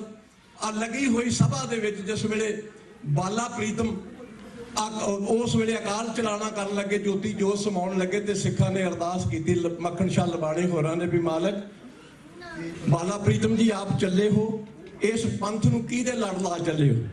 ਤੇ ਉਹਨਾਂ ਇੰਨਾ ਹੀ ਕਿਹਾ ਸੀ ਬਾਬਾ ਬਕਾਲੇ। ਹੁਣ ਇਹ ਵੀ ਇੱਕ ਸਵਾਲ ਸੀ ਸਿੱਖਾਂ ਨੇ ਕੱਢਿਆ ਔਰ ਗੁਰੂ ਤੇਗ ਬਹਾਦਰ ਪਾਤਸ਼ਾਹ ਜੀ ਦੇ ਚਰਨਾਂ ਵਿੱਚ ਆਏ। ਇਹ ਜੋ ਮੈਂ ਕਹਿਣ ਲੱਗਾ ਇਹ ਵੀ ਇੱਕ ਸਵਾਲ ਸੀ। ਮੇਰੇ ਸਿੱਖ ਸੰਪੂਰਨ ਹੋ ਚੁੱਕੇ ਨੇ। ਇਹ ਗੁਰੂ ਇਹ ਸਵਾਲ ਵਿਸਾਖੀ ਦਾ ਖਾਸ ਦਿਹਾੜਾ ਹੈ ਜਿਸ ਦਿਨ ਗੁਰੂ ਨਾਨਕ ਦੇਵ ਜੀ ਨੇ ਸੰਸਾਰ ਨੂੰ ਤਾਰਨ ਵਾਸਤੇ ਯਾਤਰਾ ਆਰੰਭ ਕੀਤੀ ਸੀ। ਵਿਸਾਖ ਦੀ ਪਹਿਲੀ ਸੀ। ਜਿਸ ਦਿਨ ਬੌਲੀ ਦਾ ਕਣ ਟੁੱਟਾ ਸੀ ਉਸ ਦਿਨ ਵੀ ਵਿਸਾਖੀ ਸੀ। ਜਿਸ ਦਿਨ ਗੁਰੂ ਬਾਲਾ ਪ੍ਰੀਤਮ ਜੀ ਸਮਾਏ ਉਸ ਦਿਨ ਵੀ ਵਿਸਾਖੀ ਸੀ। ਤੇ ਜਿਸ ਦਿਨ ਇਹ ਸੰਸਾਰ ਦੇ ਸਾਹਮਣੇ ਕੌਤਕ ਰਚਾਉਣ ਦੀ ਕੋਸ਼ਿਸ਼ ਕਰ ਰਿਹਾ ਸੀ ਉਸ ਵੇਲੇ ਉਹ ਜਿਹੜੀਆਂ ਸ਼ਿਵਾਲਿਕ ਦੀਆਂ ਪਹਾੜੀਆਂ ਨੇ ਉੱਥੇ ਅਨੰਦਪੁਰ ਆਪਣੇ ਪਿਤਾ ਜੀ ਦੀ ਲੈ ਕੇ ਮੁੱਲ ਖਰੀਦੀ ਹੋਈ 2200 ਰੁਪਏ ਦੀ ਜ਼ਮੀਨ ਖਰੀਦੀ ਸੀ ਕੋਲੂਰ ਦੇ ਰਾਜੇ ਕੋਲੋਂ।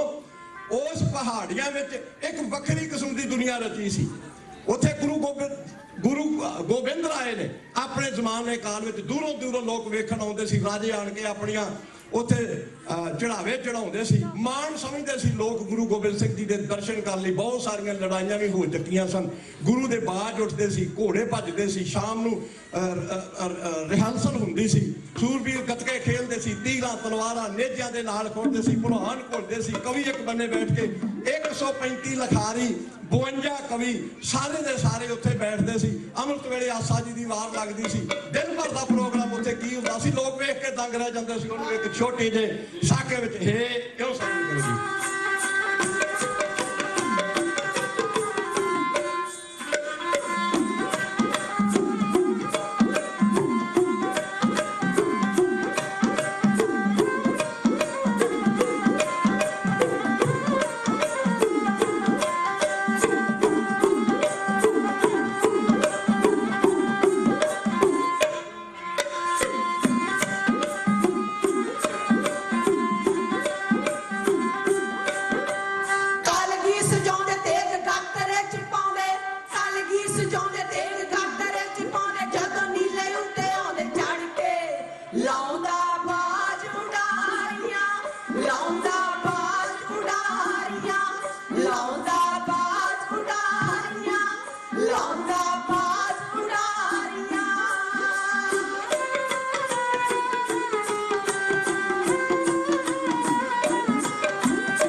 ਜ਼ਾਲਮ ਦਿਲ ਪਾਪੀ ਸੀ ਕੰਮ ਗਏ ਸੁਣ ਲੈਣ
ਲਾਉਂਦਾ ਬਾਜ਼ ਉਡਾਰੀਆਂ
ਇਹ ਵਿਸਾਖੀ ਦਾ ਹੀ ਦਿਹਾੜਾ ਸੀ ਜਿਸ ਦਿਨ ਗੁਰੂ ਗੋਬਿੰਦ ਸਿੰਘ ਜੀ ਦਾ ਮਾਤਾ ਜੀਤੋ ਜੀ ਨਾਲ ਵਿਆਹ ਹੋਇਆ।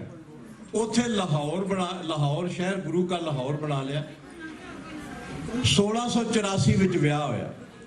ਇਸ ਤੋਂ ਪਹਿਲਾਂ ਵਿਸਾਖੀ ਵਾਲੇ ਦਿਨ ਇੱਕ ਹੋਰ ਘਟਨਾ ਹੋਈ ਜਿਹੜੀ तमाम ਰਾਜਿਆਂ ਨੇ ਪਸੰਦ ਨਾ ਕੀਤੀ। ਉਹ ਕੀ ਸੀ? ਗੁਰੂ ਗੋਬਿੰਦ ਸਿੰਘ ਸਾਹਿਬ ਜੀ ਨੇ ਆਪਣੇ ਅਹਿਲਕਾਰਾਂ ਨੂੰ ਕਿਹਾ मैं एक नगारा बनाना चाहना, बहुत बड़ा नगारा बनाना चाहना है। जिस दिन पहले दिन नगारे ते चोट रणजीत ना उसका रखा, रणजीत नगारे दी ते चोट मारी। उस दिन अप्रैल 1 सी, उस दिन विसाखी वाला दिहाड़ा सी। उस दिन 1678 विच उस नगारे दी चोट वजी। उस दिन दा वजदा होया नगारा वो एक थां ते वजिया सी। अजकल हर गुरु घर विच वो नगारे खड़कन दे ने, गुरु दी देन है। इस दिन की महानता ना समझ लोगों ने फिर भी इस गल नूं ना मन्निया। वो रौनकां जो शिवालक दीयां पहाड़ियां नूं बड़ियां शोभदियां सी। ओ किथे पेशावर, काबल, कंधार तो लैके मसंद जिहड़े सीगे वो दसवंध लियाउंदे सन। इधर बंगाल, बनारस तो अगे जाके बंगाल तक दे सिख नहीं, ਆਸਾਮ ਤੱਕ ਦੇ ਸਿੱਖ ਜੀ ਰਾਜਾ ਰਤਨ ਰਾਏ ਨੇ ਇੱਕ ਖਾਸ ਤੌਰ ਤੇ ਉਸ ਨੂੰ ਹਾਥੀ ਲੱਭਾ। ਉਸ ਦੇ ਚਿੱਟੀ ਲੀਕ ਸੀ, ਸਿਰ ਤੋਂ ਛੋਟੇ ਕੱਦ ਦਾ ਸੀ, ਖਿਲਾਉਣਾ ਜਿਹੜਾ ਹਾਥੀ ਕਹਿ ਲੋ, ਝੋਟੇ ਨਾਲੋਂ ਥੋੜਾ ਜਿਹਾ ਵੱਡਾ, ਬਹੁਤ ਖੂਬਸੂਰਤ ਸੀ। ਉਹ ਵੀ ਲਿਆਣ ਕੇ ਗੁਰੂ ਜੀ ਨੂੰ ਭੇਟ ਕੀਤਾ, 5 ਕਲਾ ਸ਼ਸਤਰ ਭੇਟ ਕੀਤਾ, 5 ਘੋੜੇ, ਦਰਿਆਈ ਘੋੜੇ ਉੱਤੇ ਸੋਨੇ ਦੀਆਂ ਕਾਠੀਆਂ ਪਾ ਕੇ ਹਜ਼ੂਰ ਨੂੰ ਪੇਸ਼ ਕੀਤਾ। ਕਾਬਲ ਦੀ ਸੰਗਤ ਨੇ ਪਸ਼ਮੀਨੇ ਦਾ ਇੱਕ ਖੈਮਾ ਤਿਆਰ ਕੀਤਾ ਜਿਹਨੂੰ ਚਾਂਦਨੀ ਤੇ ਚੰਦੋਆ ਕਹਿੰਦੇ। ਕਦੇ ਕਦੇ ਹਜ਼ੂਰ ਲਾਉਂਦੇ 8 ਬਾਰੀਆਂ ਵਾਲਾ ਸੀ ਤੇ ਉਸ ਵੇਲੇ ਖੁਸ਼ ਹੁੰਦੇ ਸਨ। ਅੱਜ ਉਹੀ ਚੰਦੋਆ ਫੇਰ ਹਜ਼ੂਰ ਨੇ ਲਾਇਆ ਤੇ 5 ਕਲਾ ਸ਼ਸਤਰ ਜਿਹੜੇ ਨੇਗੇ ਉਹਨਾਂ ਦੀ ਡਾਇਸ ਤੇ ਉਹਨਾਂ ਦੀ ਸਟੇਜ ਉੱਤੇ ਸਜੇ ਹੋਏ। ਇਸ ਤੋਂ ਪਹਿਲਾਂ ਗੁਰਦੇਵ ਪਾਤਸ਼ਾਹ ਜੀ ਨੂੰ ਇਸ ਗੱਲ ਦਾ ਪਤਾ ਲੱਗਾ ਸੀ, ਰਵਾਲਸਰ ਦੇ ਰਾਜਿਆਂ ਨਾਲ ਸਲਾਹ ਕੀਤੀ ਸੀ, ਪਰ ਉਹਨਾਂ ਜਵਾਬ ਦੇ ਦਿੱਤਾ। ਗੁਰੂ ਗੋਬਿੰਦ ਸਿੰਘ ਨੇ ਜਵਾਬ ਇਹ ਦਿੱਤਾ ਸੀ, ਤੁਸੀਂ ਤੇ ਰਾਜੋ ਇਹ ਗੱਲ ਕਹਿੰਦੇ ਹੋ ਕਿ ਮੇਰੇ ਨਦਾਣੇ ਸਿੱਖ ਨੇ, ਮੇਰੇ ਗਰੀਬੜੇ ਸਿੱਖ ਨੇ, ਉਹ ਰਾਜੇ ਆ। ਉਹ ਕਹਿੰਦੇ मैं इन गरीबन को भूप कहलाऊं, भेड़ों को मैं शेर बनाऊं, 1.25 लाख से एक लड़ाऊं, तबे गोबिंद सिंह नाम कहाऊं। मेरा नाम गोबिंद सिंह उस वेले आखियो ਜਦੋਂ ਇਹ ਮੈਂ ਤੁਹਾਡੇ ਸਵਾਲਾਂ ਦਾ ਜਵਾਬ ਹੀ ਕੱਲਾ ਨਹੀਂ ਦੇਤਾ। ਤੁਸੀਂ ਸਵਾਲ ਥੋੜੇ ਕੀਤੇ, ਮੈਂ ਆਖਰੀ ਗੱਲ ਜੋੜ ਕੇ ਇਸ ਨੂੰ ਸੰਪੂਰਨ ਕਰਦਾ। ਮੇਰਾ ਕੱਲਾ ਕੱਲਾ ਸਿੱਖ ਜਿਹੜਾ ਹੈ ਉਹ ਸ਼ੇਰਾਂ ਨਾਲ ਨਹੀਂ, ਉਹ ਤੇ ਹਰ ਇੱਕ ਨਾਲ ਜਾ ਕੇ ਲੜ ਕੇ ਉਸ ਨੂੰ ਬਰਬਾਦ ਕਰ ਦੇਵੇਗਾ। ਰੌਣਕਾਂ ਨੂੰ ਵੇਖ ਕੇ ਵਿਰੋਧੀਆਂ ਦੇ ਮਨ ਵਿੱਚ ਰੋਸ ਵੀ ਆਉਂਦਾ ਸੀ। 17 ਵਿੱਚੋਂ 4 ਜੰਗਾਂ ਆਨੰਦਪੁਰ ਦੀ ਧਰਤੀ ਤੇ ਲੜੀਆਂ ਗਈਆਂ, ਪਰ ਅੱਜ ਜੰਗ ਨਹੀਂ। ਅੱਜ ਗੁਰੂ 33 ਸਾਲ ਦੇ ਹੋਏ ਨੇ। ਖੂਬਸੂਰਤ ਚਿਹਰਾ, ਦਗ ਦਗ ਕਰਦਾ ਚਿਹਰਾ। ਇਸ ਤੋਂ ਪਹਿਲਾਂ ਹਜ਼ੂਰ ਉੱਥੇ ਨੇੜੇ ਹੀ ਵਸਦੀ ਨੈਣਾ ਦੇਵੀ ਤੇ ਕੁਝ ਦਿਨਾਂ ਲਈ ਗਏ। 45 ਦਿਨ ਵਾਸਤੇ ਉੱਥੇ ਰਹੇ। ਇੱਕ ਪੰਡਤ ਕੇਸ਼ੋ ਦਾਸ ਨੇ ਇਹ ਗੱਲ ਆਖੀ ਸੀ ਕਿ ਮੈਂ ਦੇਵੀ ਪ੍ਰਗਟ ਕਰ ਦਿਆਂਗਾ ਤੇ ਹਿੰਦੁਸਤਾਨ ਨੂੰ ਆਜ਼ਾਦੀ ਦਵਾ ਦਿਆਂਗਾ। ਬਨਾਰਸ ਤੋਂ ਪੰਡਤ ਸੱਦਿਆ ਗਿਆ, ਸਮਗਰੀ ਉਹਦੇ ਹਿਸਾਬ ਨਾਲ ਮੰਗਵਾਈ ਗਈ। ਘਿਓ ਗੱਡਿਆਂ ਦੇ ਗੱਡੇ, ਪੀਪਿਆਂ ਦੇ ਪੀਪੇ ਲਿਆਂਦਾ ਗਿਆ। ਹੋਰ ਸਮਾਨ ਸਮਗਰੀ ਉੱਥੇ ਢੇਰਾਂ ਦੇ ਢੇਰ ਲਾ ਦਿੱਤੇ ਗਏ। ਉਹਨਾਂ ਕਿਹਾ ਜੀ ਪੰਡਤ ਜੀ ਕਿੰਨੇ ਦਿਨਾਂ ਵਿੱਚ ਇਹ ਦੇਵੀ ਪ੍ਰਗਟ ਹੋਏਗੀ? ਕਹਿਣ ਲੱਗਾ ਜੀ 11 ਦਿਨ ਦਾ ਜੱਗ ਹੋਏਗਾ ਤੇ 11 ਦਿਨ ਲਗਾਤਾਰ ਇਹ ਜਿਹੜਾ ਘਿਓ ਜਲਦਾ ਰਹੇਗਾ। ਹਜ਼ੂਰ ਨੇ ਕਿਹਾ ਠੀਕ ਹੈ। ਆਪਣੇ ਸਿੱਖਾਂ ਨੂੰ ਕਿਹਾ ਜਾਓ ਇਹ ਸਮਗਰੀ ਲਿਆਓ। ਉੱਚੇ ਟਿੱਲੇ ਉੱਤੇ ਖਲੋ ਕੇ ਉਹਨਾਂ ਨੇ ਜੱਗ ਕੀਤਾ। 11 ਦਿਨ ਉਹ ਹਵਨ ਹੁੰਦਾ ਰਿਹਾ, ਜੱਗ ਹੁੰਦਾ ਰਿਹਾ, ਘਿਓ ਬਲਦਾ ਰਿਹਾ, ਨਿਰਾਰਥਕ ਗਿਆ। ਪੰਡਤ ਕੇਸ਼ੋ ਰਾਮ ਨੂੰ ਹਜ਼ੂਰ ਨੇ ਪੁੱਛਿਆ, ਪੰਡਤ ਜੀ ਅਜੇ ਤਾਈਂ ਦੇਵੀ ਨਹੀਂ ਪ੍ਰਗਟ ਹੋਈ, ਦੇਵੀ ਕਿਤੇ ਵਾਂਢੇ ਤੇ ਨਹੀਂ ਗਈ? ਕਿੱਥੇ ਗਈ ਦੇਵੀ? ਕਹਿਣ ਲੱਗਾ ਜੀ ਬਸ ਮੈਂ ਨਾਰਾਜ਼ ਹੋਈ ਆ, ਬਸ ਉਹਨੂੰ ਮੈਂ ਲੈ ਆਉਣਾ ਮਨਾ ਕੇ। ਕਹਿਣ ਲੱਗੇ ਠੀਕ ਹੈ, ਕਿੰਨਾ ਚਿਰ ਹੋਰ ਲੱਗੂ? ਉਹ ਦੇਵੀ ਨੇ ਤਾਂ ਕੀ ਮਨਾਉਣ ਜਾਣਾ ਸੀਗਾ, ਬਹਾਨਾ ਲਾ ਕੇ ਪਿੱਛੋਂ ਦੀ ਆਪ ਦੌੜ ਗਿਆ। ਗੁਰੂ ਤੇ ਕਿਰਪਾਨ ਰੋਜ਼ ਪਾਈ ਫਿਰਦਾ, ਤੀਰ ਇਹਦੇ ਆ ਜੇਬ ਤੇ ਛਪਿਆ ਤੇ ਇਹਨੇ ਮੈਨੂੰ ਛੱਡਣਾ ਨਹੀਂ। ਜਦੋਂ ਤੀਜੇ ਦਿਨ ਪਤਾ ਲੱਗਾ, ਹਜ਼ੂਰ ਨੇ ਪੁੱਛਿਆ ਪੰਡਤ ਜੀ ਨੂੰ ਆਵਾਜ਼ ਮਾਰੋ ਦੇਵੀ ਤੇ ਪ੍ਰਗਟ ਕਰਕੇ ਵਿਖਾਵੇ। ਕਹਿਣ ਲੱਗੇ ਜੀ ਪੰਡਤ ਨਜ਼ਰ ਨਹੀਂ ਆ ਰਹੇ। ਵਿੱਚੋਂ ਇੱਕ ਰਸੂਈਏ ਨੇ ਦੱਸਿਆ ਜੀ ਉਹ ਬਨਾਰਸ ਨੂੰ ਭੱਜ ਗਿਆ, ਉਹਨੇ ਨਹੀਂ ਜੀ ਆਉਣਾ। ਸੱਚ ਜ਼ਾਹਰ ਹੋ ਗਿਆ। ਹਜ਼ੂਰ ਨੇ ਸਾਰੀ ਸਮਗਰੀ ਚੁੱਕ ਕੇ ਸਿੱਖਾਂ ਨੂੰ ਹੁਕਮ ਕੀਤਾ ਇਸ ਹਵਨ ਵਿੱਚ ਸੁੱਟ ਦਿੱਤੀ ਜਾਏ। ਸਾਰਾ ਕੁਝ ਫੂਕ ਦਿੱਤਾ। ਆਪਣੀ 3 ਫੁੱਟੀ ਭਗੌਤੀ ਲੈ ਕੇ ਉੱਚੇ ਟਿੱਲੇ ਤੇ ਖੜੇ ਹੋ ਕੇ ਆਖਿਆ ਇਹਨਾਂ ਭਰਮਾਂ ਵਹਿਮਾਂ ਵਿੱਚ ਨਾ ਪਾਓ। ਕਿਸੇ ਵਿਸ਼ਨੂੰ ਨੇ, ਕਿਸੇ ਸ਼ਿਵ ਨੇ, ਕਿਸੇ ਕ੍ਰਿਸ਼ਨ ਨੇ, ਕਿਸੇ ਨੇ ਰਾਮ ਨੇ ਮਦਦ ਨਹੀਂ ਕਰਨੀ। ਇਹ ਭਗੌਤੀ ਜੋ ਹੈ ਜਿਸ ਮਨੁੱਖ ਦੇ ਹੱਥ ਵਿੱਚ ਹੋਏਗੀ ਉਹ ਇਹ ਕਲਿਆਣਕਾਰੀ ਹੈ। ਇਹ ਜ਼ਾਲਮਾਂ ਨੂੰ ਵੀ ਨਾਸ਼ ਕਰਦੀ ਹੈ, ਇਹ ਗੁਲਾਮੀ ਦੇ ਜੰਜੀਰਾਂ ਨੂੰ ਵੀ ਕੱਟਦੀ ਹੈ, ਮਨੁੱਖ ਦੀ ਹਿਫਾਜ਼ਤ ਕਰਦੀ ਹੈ, ਕਿਉਂਕਿ ਆਦਿ ਭਵਾਨੀ ਹੈ। ਇਹ ਆਦਿ ਪੁਰਸ਼ ਨਿਰੰਕਾਰ ਦੀ ਇੱਕ ਸ਼ਕਤੀ ਦਾ ਪ੍ਰਤੀਕ ਹੈ। ਮੈਂ ਸਿੱਖਾਂ ਨੂੰ ਕਹਾਂਗਾ ਕਿ ਇਹ ਤਲਵਾਰ ਜੋ ਹੈ ਹਮੇਸ਼ਾ ਆਪਣੇ ਗਾਤਰੇ ਰੱਖੋ। ਲੋਕ ਕਹਿਣ ਲੱਗੇ ਵੀ ਗੁਰੂ ਸਾਹਿਬ ਦਾ ਜੋ ਹੈ ਉਹ ਪਤਾ ਨਹੀਂ ਇਹਨਾਂ ਨੂੰ ਕੀ ਹੋ ਗਿਆ, ਦੇਵੀ ਦੀ ਪਕੜ ਵਿੱਚ ਆ ਗਏ ਨੇ, ਦੇਵੀ ਨੇ ਇਹਨਾਂ ਦਾ ਨੁਕਸਾਨ ਕਰ ਦਿੱਤਾ। ਹਜ਼ੂਰ 45 ਦਿਨਾਂ ਬਾਅਦ ਆਨੰਦਪੁਰ ਸਾਹਿਬ ਆਏ। ਕੁਛ ਚੁੱਪ ਰਹਿੰਦੇ ਸੀ, ਕੁਛ ਬੜਾ ਗੰਭੀਰ ਜਿਹਾ ਵਿਚਾਰ ਉਹਨਾਂ ਦਾ ਹੁੰਦਾ ਸੀ। ਆਮ ਸਿੱਖਾਂ ਨਾਲ ਗੱਲ ਨਹੀਂ ਸੀ ਕਰਦੇ। ਸਿੱਖ ਵੀ ਡਰਦੇ, ਬਹੁਤਾ ਬੋਲਦੇ ਨਹੀਂ ਸੀ। ਸਿੱਖ ਉਸ ਵੇਲੇ ਗੁਰੂ ਦੇ ਨੇੜੇ, ਜਿਵੇਂ ਮਾਂ ਖੁਸ਼ ਨਾ ਹੋਵੇ ਤੇ ਬੱਚਾ ਨਹੀਂ ਜਾਂਦਾ, ਮੱਝ ਨੇ ਮਿਲਣਾ ਨਾ ਹੋਵੇ ਤੇ ਉਹਦਾ ਕਟਾ ਨਹੀਂ ਪੈਂਦਾ, ਇਸੇ ਤਰ੍ਹਾਂ ਗੁਰੂ ਖੁਸ਼ ਨਾ ਹੋਵੇ ਤੇ ਸਿੱਖ ਜਿਹੜੇ ਸੀ ਉਹ ਪਿਛਾਂ ਰਹੇ ਕਰਨ। ਇੱਕ ਦਿਨ ਐਸਾ ਵੀ ਆਇਆ, ਹਜ਼ੂਰ ਨੇ ਸਾਰਿਆਂ ਨੂੰ ਹੁਕਮਨਾਮੇ ਭੇਜਦੇ ਸੀ ਆਪਣੇ ਸਿੱਖਾਂ ਨੂੰ। ਉਸ ਵੇਲੇ ਕਹਿੰਦੇ ਆ, ਇਤਿਹਾਸ ਇੱਕ ਅੰਦਾਜ਼ਾ ਹੈ ਕਿ 80,000 ਦਾ ਇਕੱਠ ਆਨੰਦਪੁਰ ਦੀ ਸ਼ਿਵਾਲਿਕ ਦੀਆਂ ਪਹਾੜੀਆਂ ਉੱਤੇ, ਜਿੱਥੇ ਕੇਸਗੜ੍ਹ ਦਾ ਉਸ ਥਾਂ ਤੇ ਇੱਕ ਤੰਬੂ ਲੱਗਾ, 3 ਤੰਬੂ ਲੱਗੇ। ਇੱਕ ਉਹ ਤੰਬੂ ਲੱਗਾ ਜਿਹੜਾ ਉਹ ਪੇਸ਼ਾਵਰ ਤੋਂ 1.25 ਲੱਖ ਦਾ ਆਇਆ ਸੀਗਾ, ਜਿਹਦੇ ਵਿੱਚ ਹੀਰਿਆਂ ਦੀਆਂ ਲੜੀਆਂ ਜੜੀਆਂ ਹੋਈਆਂ ਸਨ, ਸੁਨਹਿਰੀ ਔਰ ਚਾਂਦੀ ਦੀਆਂ। ਇੱਕ ਉਹਨਾਂ ਨੇ ਪਰਸਨਲ ਜਿਹਦੇ ਵਿੱਚ ਉਹਨਾਂ ਨੇ ਰਾਤ ਕੱਟੀ, ਉਹ ਵੀ ਤੰਬੂ ਉੱਥੇ ਲੱਗਾ ਹੋਇਆ ਸੀ। ਇੱਕ ਸਿੱਖ ਸੰਗਤ ਦੇ ਸਾਹਮਣੇ ਤੰਬੂ ਲੱਗਾ ਹੋਇਆ ਸੀ, ਬਹੁਤ ਖੂਬਸੂਰਤ ਸਨ। ਸਿੱਖ ਸਵੇਰੇ ਆਸਾ ਦੀ ਦੀ ਵਾਰ ਲੱਗੀ।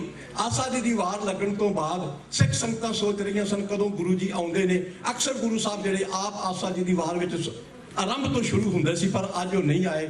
ਇਧਰ ਸਿੱਖਾਂ ਨੇ ਅਰਦਾਸ ਕਰਕੇ ਭੋਗ ਪਾਏ, ਉਧਰ ਤੰਬੂ ਦਾ ਪਰਦਾ ਹਿੱਲਿਆ ਤੇ ਹਜ਼ੂਰ ਪਾਤਸ਼ਾਹ ਤੇ ਤੇਜ ਕਦਮਾਂ ਨਾਲ, ਚਿਹਰੇ ਤੇ ਬਹੁਤ ਜ਼ਿਆਦਾ ਜਲਾਲ, ਲਾਲ ਰੰਗ, ਮੁਸ਼ਾਇਰੇ ਖੜੇ ਤਕੜੇ ਹੋ ਕੇ ਉਸ ਵੇਲੇ ਜਿਸ ਵੇਲੇ ਗੁਰੂ ਸਾਹਿਬ ਆਏ, ਸੰਗਤ ਵਿੱਚ ਚੁੱਪ, ਸੰਗਤ ਵਿੱਚ ਸ਼ਾਂਤੀ, ਸੰਗਤ ਵਿੱਚ ਕੋਈ ਬੋਲਦਾ ਨਹੀਂ ਸੀ। ਸਤਿਗੁਰਾਂ ਨੇ ਆਉਂਦੇ ਹਜ਼ੂਰ ਨੇ ਆਣ ਕੇ ਇਹ ਗੱਲ ਆ ਕੇ ਕੜਕਦੀ ਆਵਾਜ਼ ਵਿੱਚ ਕਿਹਾ, ਮੈਨੂੰ ਇੱਕ ਸਿਰ ਚਾਹੀਦਾ। ਚੁੱਪ ਹੋ ਗਏ, ਸ਼ਾਂਤੀ ਛਾ ਗਈ, ਬੋਲਿਆ ਨਹੀਂ। ਆਪੋ ਆਪਣੇ ਮਨਾਂ ਵਿੱਚ ਸੋਚਣ ਲੱਗੇ, ਗੁਰੂ ਤੇ ਜ਼ਿੰਦਗੀ ਦਿੰਦਾ ਹੈ, ਗੁਰੂ ਸਿਰ ਮੰਗਣ ਲੱਗ ਪਿਆ। ਇਹਨੇ ਜਿਹਨੂੰ ਅਜੇ ਕੁਝ ਸੋਚਦੇ ਸੀ।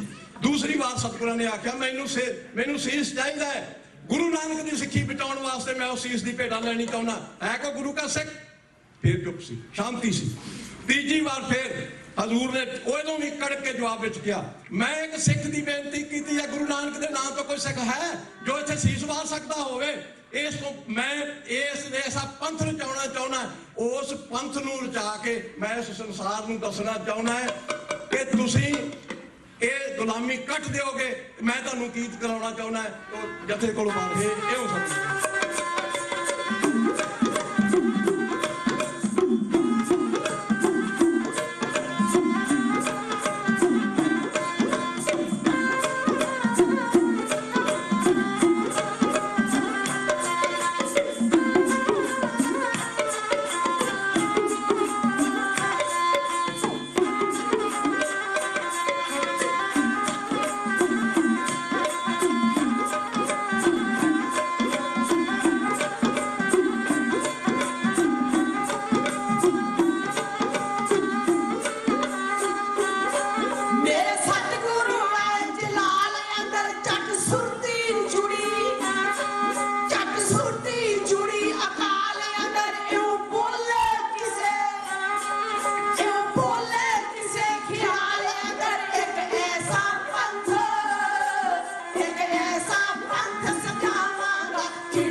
ਉਸ ਨਿਰੰਕਾਰੀ ਜੋਤ ਦਾ ਪਾਇਆ ਹੋਇਆ ਪਰਚਾ ਸੀ ਆਪਣੇ ਸਿੱਖਾਂ ਅੱਗੇ, ਆਪਣੇ ਪ੍ਰੇਮੀਆਂ ਅੱਗੇ। ਮੈਂ ਇੱਥੇ ਇੱਕ ਬੇਨਤੀ ਕਰਦਿਆਂ, ਸਾਡੀ ਬੜੀ ਗਲਤ ਰਵਾਇਤ ਚੱਲ ਪਈ ਹੈ। ਅਸੀਂ ਗੁਰੂ ਨੇ ਸਿਲੈਕਟ ਕੀਤੇ ਸੀ, ਇਲੈਕਟ ਨਹੀਂ ਸੀ ਕੀਤੇ। ਵੋਟਾਂ ਨਾਲ ਹੱਥ ਨਹੀਂ ਸੀ ਖੜੇ ਕਰਾਏ। ਜਿਹੜੇ ਪਾਸ ਹੋ ਸਕਦੇ ਸੀ ਉਹਨਾਂ ਨੂੰ ਸਾਹਮਣੇ ਲਿਆਂਦਾ। ਸਾਡੇ ਗੁਰਦੁਆਰਿਆਂ ਦੇ ਨਿਘਾਰ ਦਾ ਇੱਕ ਵੱਡਾ ਕਾਰਨ ਇਹ ਹੈ ਕਿ ਅਸੀਂ ਇੱਥੇ ਵੋਟਾਂ ਨੂੰ ਵਾੜ ਦਿੱਤਾ। ਗੁਰੂ ਦੇ ਪਿਆਰ ਵਾਲੇ ਡੈਡੀਕੇਟਡ ਸਿੱਖ ਅਸੀਂ ਅੱਗੇ ਨਹੀਂ ਲਿਆਂਦੇ, ਜਿਹੜੇ ਡਟ ਕੇ ਸੱਚ ਤੇ ਪਹਿਰਾ ਦੇ ਸਕਦੇ। ਹੁਣ ਜਿਸ ਦਿਨ ਉਹ ਦੇਣ ਲੱਗ ਪਏ ਤੇ ਗੁਰੂ ਨਾਨਕ ਦੀ ਸਿੱਖੀ ਬੇਹਿਸਾਬ ਫੈਲੇਗੀ। ਖਿਮਾ ਕਰਿਓ ਮੈਨੂੰ, ਇਹ ਗੁਰੂ ਦਾ ਪਰਚਾ ਸੰਸਾਰ ਸਾਰੇ ਦੇ ਸਾਹਮਣੇ ਸੀ, ਕੋਈ ਇੱਕ ਅੱਗੇ ਨਹੀਂ ਸੀ। ਕੋਈ ਇਹ ਨਾ ਕੋਈ ਆਖੇ ਕਿ ਮੈਂ ਦੂਰੋਂ ਚੱਲ ਕੇ ਆ ਨਹੀਂ ਸਕਿਆ। ਸਾਰਿਆਂ ਨੂੰ ਪਹਿਲੋਂ ਸੁਨੇਹੇ ਭੇਜੇ, ਮਸੰਦਾਂ ਨੂੰ ਕਿਹਾ ਕਿ ਜਿੱਥੇ ਜਿੱਥੇ ਗੁਰੂ ਨਾਨਕ ਨਾਮ ਲੈਵਾ ਸਿੱਖ ਵਸਦੇ ਆ, ਆਓ। 2 ਮਹੀਨੇ ਤੋਂ ਤਿਆਰੀਆਂ ਕਰ ਕਰਕੇ ਗੁਰੂ ਕੇ ਸਿੱਖ ਉੱਥੇ ਪਹੁੰਚ ਚੁੱਕੇ। 80,000 ਦਾ ਇਕੱਠ ਸੀ। ਤੁਸੀਂ ਲਾਹੌਰ ਬਾਰੇ ਚੰਗੀ ਤਰ੍ਹਾਂ ਸੁਣਿਆ। ਜਿਹੜੇ ਗੁਰੂ ਗ੍ਰੰਥ ਸਾਹਿਬ ਦੇ ਪਾਠੀ ਨੇ ਸਿਲਸਿਲੇਵਾਰ, ਜਿਹੜੇ ਲੜੀਵਾਰ ਪਾਠ ਕਰਦੇ ਨੇਗੇ, ਉਹ ਇੱਕ ਸ਼ਬਦ ਆਉਂਦਾ ਹੈ, ਲਾਹੌਰ ਸ਼ਹਿਰ ਜ਼ਹਿਰ ਕਹਿਰ ਸਵਾ ਪੈਰ। ਗੁਰੂ ਨਾਨਕ ਸਾਹਿਬ ਉੱਥੇ ਗਏ ਦੁਨੀ ਚੰਦ ਨੂੰ ਮਿਲਣ, ਤੇ ਲਾਹੌਰ ਦੇ ਕਿਲੇ ਵਿੱਚੋਂ ਚੀਖਾਂ ਪੈਣ ਲੱਗੀਆਂ ਜਦੋਂ ਅੰਮ੍ਰਿਤ ਵੇਲੇ ਦਾ ਗੁਰੂ ਨਾਨਕ ਪਾਤਸ਼ਾਹ ਜੀ ਦਾ ਜਪ ਦਾ ਵੇਲਾ ਹੋਇਆ। ਜਿਸ ਵੇਲੇ ਉੱਠ ਕੇ ਮਰਦਾਨਾ ਜੀ ਦੇ ਨਾਲ ਰਬਾਬ ਛੇੜ ਕੇ ਉਹ ਇੱਕ ਓਂਕਾਰ ਸਤਨਾਮ ਕਰਤਾ ਪੁਰਖ ਨਿਰਭਉ ਨਿਰਵੈਰ ਅਕਾਲ ਮੂਰਤ ਆਜੂਨੀ ਸਹਿਬੰ ਗੁਰ ਪ੍ਰਸਾਦ ਤੋਂ ਆਰੰਭ ਕਰਦੇ ਸੀ ਤੇ ਨਾਨਕ ਨਦਰੀ ਨਦਰ ਨਿਹਾਲ ਤੱਕ ਜਾਂਦੇ ਸੀ। ਜਿਸ ਵੇਲੇ ਅੰਮ੍ਰਿਤ ਵੇਲੇ ਉੱਠੇ ਤੇ ਲਾਹੌਰ ਦੇ ਕਿਲੇ ਵਿੱਚੋਂ ਚੀਖਾਂ ਪੈਣ, ਚਿਹਾੜੇ ਪੈਣ। ਉਥੋਂ ਦੀ ਰਾਜਨੀਤੀ ਹਾਕਮਾਂ ਨੇ ਲੋਕਾਂ ਨੂੰ ਤਸੀਹੇ ਦੇ ਰਹੇ ਸੀ, ਮਾਰ ਰਹੇ ਸੀ, ਵੱਢ ਰਹੇ ਸੀ, ਟੁੱਕ ਰਹੇ ਸੀ। ਉਹਨਾਂ ਆਖਿਆ ਲਾਹੌਰ ਸ਼ਹਿਰ ਜ਼ਹਿਰ ਕਹਿਰ ਸਵਾ ਪੈਰ। ਜਿਸ ਵੇਲੇ ਨਿਰੰਕਾਰ ਦੀ ਜੋਤ ਅੰਮ੍ਰਿਤ ਵੇਲਾ ਹੁੰਦਾ ਹੈ, ਉਸ ਵੇਲੇ ਮਨੁੱਖ ਦੇ ਪਰਮਾਤਮਾ ਨਾਲ ਵੇਲਾ ਮਿਲਦਾ ਹੁੰਦਾ ਹੈ, ਉਸ ਵੇਲੇ ਇੱਥੇ ਕਹਿਰ ਹੁੰਦਾ ਹੈ। ਆਓ ਮੈਂ ਤੁਹਾਨੂੰ ਹੋਰ ਥੋੜਾ ਜਿਹਾ ਇਤਿਹਾਸ ਬਾਰੇ ਦੱਸਾਂ। ਸਮਾਂ ਬਹੁਤ ਥੋੜਾ ਰਹਿ ਗਿਆ, ਮੈਂ ਉਹਨੂੰ ਸਮਾਪਤ ਕਰਾਂ। ਦਿੱਲੀ ਬਾਰੇ ਸੋਚਦੇ ਆ। ਦਿੱਲੀ ਵਿੱਚ ਕਦੀ ਵੀ ਹਾਕਮ ਜਿਹੜਾ ਹੈ ਉਹ ਇਮਾਨਦਾਰ ਨਹੀਂ ਆਇਆ ਅੱਜ ਤੱਕ। ਜਦੋਂ ਦਾ ਦਿੱਲੀ ਦਾ ਇਤਿਹਾਸ ਹੈ, ਮੈਂ ਕੱਲ ਵੀ ਗਿਆ ਸੀ, ਦਿੱਲੀ ਜੁਗ ਰਿਹਾ ਮੁੱਢੋਂ ਜੁਗ ਗਰਦੀਆਂ ਦਾ। ਇਹ ਇਤਿਹਾਸ, ਇਹ ਤਾਰੀਖ ਸਾਨੂੰ ਸਦਾ ਦੱਸਦੀ ਰਹੀ। ਉੱਜੜ ਕੇ ਵਸਦੀ ਰਹੀ ਦਿੱਲੀ, ਵਸ ਕੇ ਉੱਜੜਦੀ ਰਹੀ ਦਿੱਲੀ, ਉੱਜੜ ਕੇ ਫੇਰ ਵਸਦੀ ਰਹੀ। ਕਦੇ ਉੱਥੇ ਧਰਮ ਦੇ ਨਾਂ ਦੀ ਕੋਈ ਗੱਲ ਨਹੀਂ ਸੀ। ਲਾਹੌਰ ਵਿੱਚ ਦਇਆ ਦੀ ਕੋਈ ਗੱਲ ਨਹੀਂ ਸੀ ਹੁੰਦੀ, ਤਰਸ ਦੀ ਕੋਈ ਗੱਲ ਨਹੀਂ ਹੁੰਦੀ ਸੀ, ਮਿਹਰਬਾਨੀ ਕਿਸੇ ਨਾਲ ਹਮਦਰਦੀ ਦੀ ਕੋਈ ਗੱਲ ਨਹੀਂ ਸੀ ਹੁੰਦੀ। ਇੱਥੇ ਕੇਵਲ ਤੇ ਕੇਵਲ ਦਿੱਲੀ ਵਿੱਚ ਰਾਜਨੀਤੀ ਦੀ ਗੱਲ ਹੁੰਦੀ ਸੀ। ਇਥੋਂ ਧਰਮ ਪੈਦਾ ਕਰਨਾ ਬੜਾ ਮੁਸ਼ਕਲ ਸੀ। ਕਿਆ ਅਲੌਕਿਕ ਗੱਲ ਹੈ। ਆਓ ਜਿੱਥੇ ਕ੍ਰਿਸ਼ਨ ਨੂੰ ਜਾ ਕੇ ਉਹਦੇ ਪੈਰ ਵਿੱਚ ਆਖਰੀ ਸਮੇਂ ਇੱਕ ਸ਼ਿਕਾਰੀ ਨੇ ਤੀਰ ਮਾਰਿਆ ਤੇ ਕ੍ਰਿਸ਼ਨ ਦੀ ਮੌਤ ਹੋ ਗਈ। ਉਥੋਂ ਕੌਣ ਜਿਹਨੂੰ ਮਾੜਾ ਗਿਣਿਆ ਗਿਆ, ਉਥੋਂ ਵੀ ਕੋਈ ਗੁਰੂ ਦਾ ਪਿਆਰਾ ਉੱਠਿਆ। ਜੋ ਕ੍ਰਿਸ਼ਨ ਨਹੀਂ ਸੀ ਕਰ ਸਕਿਆ, ਉਹ ਮੇਰੇ ਕਲਗੀਧਰ ਪਾਤਸ਼ਾਹ ਨੇ ਕਰਕੇ ਵਿਖਾਤਾ। ਬਿਦਰ ਦੇ ਥਾਂ ਤੋਂ ਜਿੱਥੇ ਕ੍ਰਿਸ਼ਨ ਦਾ ਅਜੇ ਵੀ ਕਿਲਾ ਹੈ, ਉਸ ਨੂੰ ਰਣਛੋੜ ਕਿਲਾ ਕਿਹਾ ਜਾਂਦਾ ਹੈ। ਉਸ ਅਸਥਾਨ ਤੋਂ ਕ੍ਰਿਸ਼ਨ ਸਮੇਂ ਦਾ ਮਾਰਿਆ ਹੋਇਆ ਆਪਣੀਆਂ ਫੌਜਾਂ ਲੈ ਕੇ ਭੱਜ ਗਿਆ ਸੀ ਔਰ ਇੱਥੇ ਮੱਧ ਹਿੰਦੁਸਤਾਨ ਵਿੱਚ ਆ ਕੇ ਸਦਾ ਲਈ ਵਸ ਗਿਆ ਸੀ। ਮੇਰੇ ਕਲਗੀਧਰ ਪਾਤਸ਼ਾਹ ਜੀ ਨੇ ਉਥੋਂ ਸਰਦਾਰ ਪੈਦਾ ਕੀਤਾ ਕਿ ਇਥੋਂ ਜੋ ਸੂਰਮਾ ਮੈਂ ਉੱਠੇਗਾ ਉਹ ਕਦੇ ਇਹ ਭੱਜ ਕੇ ਨਹੀਂ ਜਾਏਗਾ, ਉਹ ਰਣ ਵਿੱਚੋਂ ਨਹੀਂ ਬਦਲ ਕੇ ਜਾਏਗਾ। ਖੈਰ ਮੈਂ ਫੇਰ ਮੁੜ ਕੇ ਆਵਾਂ ਅਨੰਦਪੁਰ ਸਾਹਿਬ, ਆਪ ਜੀ ਨੂੰ ਲੈ ਕੇ ਜਾਵਾਂ। ਉੱਚੀ ਟੇਕਰੀ ਤੇ ਸਤਿਗੁਰਾਂ ਨੇ ਲਲਕਾਰ ਪਾਈ। 3 ਵੇਲਾ ਕਿਹਾ। ਸਿੱਖ ਅਗਲੇ ਬੰਨੇ ਬੈਠੇ ਹੋਏ ਨੇ, ਬਹੁਤਿਆਂ ਨੇ ਧੌਣਾ ਥੱਲੇ ਨੀਵੀਆਂ ਕਰ ਲਈਆਂ। ਕਿਤੇ ਮੇਰੇ ਲਈ ਇਸ਼ਾਰਾ ਕਰਕੇ, ਇੰਨਾ ਤੇਜ਼ ਚੱਲਿਆ ਨਹੀਂ ਸੀ ਜਾਂਦਾ ਸਤਿਗੁਰਾਂ ਦਾ। ਬਹੁਤ ਲਾਲ ਮੁੱਛਾਂ ਕਲਹਿਰ ਸ੍ਰੀ ਸਾਹਿਬ ਜਿਹੜੀ ਸੀਗੀ ਉਹ ਬਾਹਰ ਨਿਕਲੀ ਹੋਈ ਸੀਗੀ। ਇਹ ਕਹਿ ਰਹੇ ਸੀ ਕਿ ਮੈਨੂੰ ਇੱਕ ਸਿਰ ਦੀ ਲੋੜ ਹੈ, ਲਿਆਓ ਉੱਠੋ। ਬਿਲਕੁਲ ਸਾਫ਼ ਸਪਸ਼ਟ ਸੀ, ਜਿਹੜਾ ਵੀ ਉੱਠੇਗਾ ਉਸ ਦਾ ਸਿਰ ਜਿਹੜਾ ਲੈ ਲਿਆ ਜਾਏਗਾ। ਜਦੋਂ 2-3 ਵਾਰ ਇਹ ਗੱਲ ਹੋ ਗਈ, ਇੱਕ ਗੁਰੂ ਕਾ ਪਿਆਰਾ ਉਸ ਅਸਥਾਨ ਨੂੰ ਬਿਲੋਂਗ ਕਰਦਾ ਸੀ, ਉਸ ਥਾਂ ਦੇ ਰਹਿਣ ਵਾਲਾ ਸੀ ਜਿੱਥੇ ਮੈਂ ਜ਼ਿਕਰ ਕੀਤਾ ਹੈ, ਜਿਸ ਥਾਂ ਤੇ ਹਮੇਸ਼ਾ ਕਹਿਰ ਵਰਤਦਾ ਸੀ, ਜਿੱਥੇ ਹਮਦਰਦੀ ਪੈਦਾ ਨਹੀਂ ਸੀ ਹੁੰਦੀ, ਜਿੱਥੇ ਕਦੇ ਰਹਿਮ ਪੈਦਾ ਨਹੀਂ ਸੀ ਹੁੰਦਾ। ਉਸ ਥਾਂ ਤੋਂ ਜੇ ਉੱਠਿਆ ਤੇ ਇੱਕ ਦਇਆ ਰਾਮ ਜਿਹੜਾ ਸੀਗਾ ਖੱਤਰੀਆਂ ਦਾ ਪੁੱਤਰ, ਉਹ ਗੁਰੂ ਦੇ ਸਾਹਮਣੇ ਆਣ ਕੇ ਉਸਨੇ ਉਹ ਝੁਕ ਗਿਆ। ਦੂਜੇ ਥਾਂ ਤੇ ਇਸੇ ਤਰ੍ਹਾਂ ਇੱਕ ਕਰਕੇ ਦਿੱਲੀ ਵਿੱਚੋਂ ਧਰਮ ਦਾ ਜਿਹੜਾ ਸੀ ਉਹ ਨਾਂ ਉਜਾਗਰ ਹੋਇਆ। ਉਹ ਧਰਮਦਾਸ ਆਇਆ, ਮੋਹਕਮ ਚੰਦ ਆਇਆ, ਹਿੰਮਤ ਸਿੰਘ ਆਇਆ। ਜਿੱਥੇ ਕ੍ਰਿਸ਼ਨ ਜਾ ਕੇ ਹਿੰਮਤ ਹਾਰ ਗਿਆ ਸੀ, ਉਹ ਹਿੰਮਤ ਦਾਸ ਉਸ ਨੂੰ ਹਿੰਮਤ ਸਿੰਘ ਬਣਾਉਣਾ ਸੀ। ਇਸੇ ਤਰ੍ਹਾਂ 5 ਗੁਰੂ ਕੇ ਪਿਆਰੇ ਜਿਹੜੇ ਸੀਗੇ ਉਹਨਾਂ ਨੂੰ ਸੱਦਿਆ। ਉਹਨਾਂ ਨੇ ਉਸ ਵੇਲੇ ਉਸ ਪੰਥ ਵਿੱਚੋਂ ਭਾਈ ਦਇਆ ਰਾਮ ਨੇ ਆਰੰਭ ਕੀਤਾ, ਆਪਣਾ ਸੀਸ ਗੁਰੂ ਦੇ ਭੇਟ ਦਿੱਤਾ ਤੇ ਗੁਰੂ ਦੇ ਆਣ ਕੇ ਚਰਨਾਂ ਉੱਤੇ ਸੀਸ ਰੱਖ ਕੇ ਆਖਿਆ, ਹੈ ਸ਼ਹਿਨशाह ਇਹ ਸਰੀਰ ਆਪ ਦਾ ਹੈ, 2 ਲਲਕਾਰਾਂ ਵੱਜੀਆਂ ਨੇ ਤੁਹਾਡੀਆਂ, ਤੁਸੀਂ ਮੈਨੂੰ ਮੇਰੀ ਗਲਤੀ ਮਾਫ ਕਰ ਦਿਓ, ਮੈਂ ਆਉਣਾ ਚਾਹੁੰਦਾ ਸੀ, ਮੈਨੂੰ ਖਿਮਾ ਕਰ ਦਿਓ, ਮੈਂ ਨਹੀਂ ਪਹੁੰਚ ਸਕਿਆ। ਇੱਕ ਇੱਕ ਕਰਕੇ 5 ਦੀ ਵਾਰੀ ਆ ਗਈ ਤੇ ਇੱਕ ਸਿੱਖ ਜਿਹੜਾ ਸੀ ਉਸ ਨੂੰ ਗੁਰੂ ਪਾਤਸ਼ਾਹ ਪਕੜਦੇ ਤੇ ਤੰਬੂ ਵਿੱਚ ਲੈ ਜਾਂਦੇ। ਇੱਥੇ ਫੇਰ ਭੁਲੇਖਾ ਪਾਇਆ ਗਿਆ। ਕੋਈ ਕਹਿੰਦੇ ਨੇ ਬਹੁਤ ਸਾਰੇ ਜਿਹੜੇ ਉੱਥੇ ਬੱਕਰੇ ਵੱਢੇ ਗਏ। ਮੈਂ ਇੱਕ ਬੀਬੀ ਦੀ ਕਿਤਾਬ ਪੜ੍ਹੀ, ਉਹਨੇ ਲਿਖਿਆ ਗੁਰੂ ਸਾਹਿਬ ਜਾਂਦੇ ਸੀ ਤੇ ਬੱਕਰੇ ਦੇ ਲਹੂ ਵਿੱਚੋਂ ਤਲਵਾਰਾਂ ਭਿਉਂ ਕੇ ਲੈ ਆਉਂਦੇ ਸੀ। ਇਸ ਤਰ੍ਹਾਂ ਦੀਆਂ ਹੋਰ ਬਹੁਤ ਐਸੀਆਂ ਊਲ ਜਲੂਲ ਦੀਆਂ ਗੱਲਾਂ ਲਿਖੀਆਂ ਨੇ। ਮੈਂ ਇਹ ਗੱਲਾਂ ਨਾਲ ਸਾਨੂੰ ਸਿੱਖ ਨੂੰ ਕੋਈ ਧਰਮ ਨਹੀਂ, ਸਿੱਖ ਦਾ ਕੋਈ ਮਕਸਦ ਨਹੀਂ। ਉੱਥੇ ਕੀ ਹੋਇਆ? ਉੱਥੇ ਪਰਚਾ ਪਾਉਣ ਵਾਲਾ ਤੇ ਪਰਚੇ ਚੋਂ ਪਾਸ ਹੋਣ ਵਾਲੇ ਉਹਨਾਂ ਨੂੰ ਪਤਾ ਹੈ, ਜਾਂ ਗੁਰੂ ਜਾਣਦਾ ਹੈ ਜਾਂ 5 ਪਿਆਰੇ ਜਾਣਦੇ ਆ ਤੰਬੂ ਵਿੱਚ ਕੀ ਹੋਇਆ। ਕੱਲੇ ਕੱਲੇ ਨੂੰ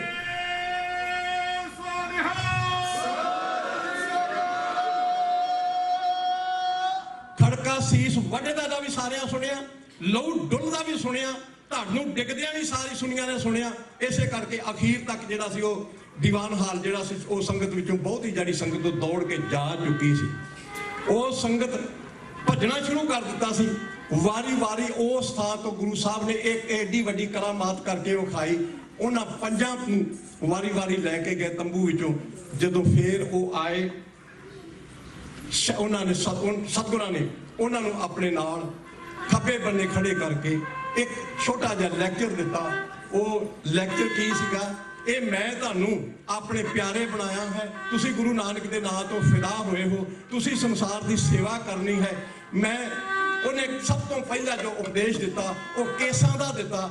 ਕੇਸ ਕੀ ਹੈ, ਇਹਨਾਂ ਨੂੰ ਕਿਵੇਂ ਤੁਸੀਂ ਸੰਭਾਲ ਕੇ ਰੱਖਣਾ ਹੈ, ਕਿਉਂਕਿ ਸਮਾਂ ਬੜਾ ਤੇਜ਼ੀ ਨਾਲ ਚੱਲ ਰਿਹਾ ਹੈ। ਇਸ ਕਰਕੇ ਸਾਡੇ ਵਿੱਚ ਵੀ ਥੋੜੀ ਜੀ ਅਸੀਂ ਉਹਦੇ ਨਾਲ ਚੱਲ ਰਹੇ ਹਾਂ। ਸਿਫਾਰਸ਼ਾਂ ਵੀ ਹਨ ਵੱਖਰੀਆਂ। ਭਾਈ ਦਇਆ ਸਿੰਘ ਨੂੰ ਮੁੱਖ ਰੱਖ ਕੇ ਜੋ ਕੁਝ ਕਿਹਾ ਸੀ ਕਿ ਤੂੰ ਪਾਸ ਹੋ ਗਿਆ, ਆ ਗਏ। ਉਹ ਬਾਕੀ ਦੇ ਸਿੱਖਾਂ ਨੂੰ ਜਿਸ ਵੇਲੇ ਉਹਨਾਂ ਨੇ ਤੰਬੂ ਵਿੱਚੋਂ ਲਿਆਂਦਾ, ਲੋਕ ਹੈਰਾਨ ਹੋ ਗਏ। ਸੰਗਤ ਜਿਹੜੀ ਸੀਗੀ ਉਹ ਲੌਰ ਭੌਰੀ ਹੋ ਗਈ। ਇਹਨਾਂ ਨੂੰ ਲੈ ਕੇ ਗਏ ਸੀ, ਹੁਣੇ ਇਹਨਾਂ ਨੂੰ ਕਤਲ ਕੀਤਾ ਸੀਗਾ। ਉਹਨਾਂ ਦੇ ਬਾਣੇ ਸਜਾਏ ਹੋਏ ਸਨ, ਉਹਨਾਂ ਨੂੰ ਪੀਲੇ ਬਾਣਿਆਂ ਵਿੱਚ ਦਸਤਾਰਾਂ ਸੱਜੀਆਂ ਹੋਈਆਂ ਸਨ, ਕੇਸ ਵਾਏ ਹੋਏ ਸਨ, ਉੱਪਰ ਦੀ ਗਾਤਰੇ ਪਾਏ ਹੋਏ ਸੀ, ਕਸ਼ਹਿਰੇ ਪਾਏ, ਪਜਾਮੇ ਨਹੀਂ ਸੀ ਪਾਏ, ਕਸ਼ਹਿਰੇ ਪਾਏ ਸੀਗੇ। ਉਹਨਾਂ ਦੇ ਨਾਲ ਸਟੇਜ ਤੇ ਆ ਕੇ ਗੁਰੂ ਸਾਹਿਬ ਨਾਲ ਖੜੇ ਹੋਏ, ਉਹਨਾਂ ਨੂੰ ਮੁਖਾਤਬ ਕਰਕੇ ਸਾਹਮਣੇ ਸੰਗਤ ਸਜੀ ਹੋਈ ਸੀਗੀ। ਉਸ ਵੇਲੇ ਗੁਰੂ ਸਾਹਿਬ ਕੀ ਜਾਂਦੇ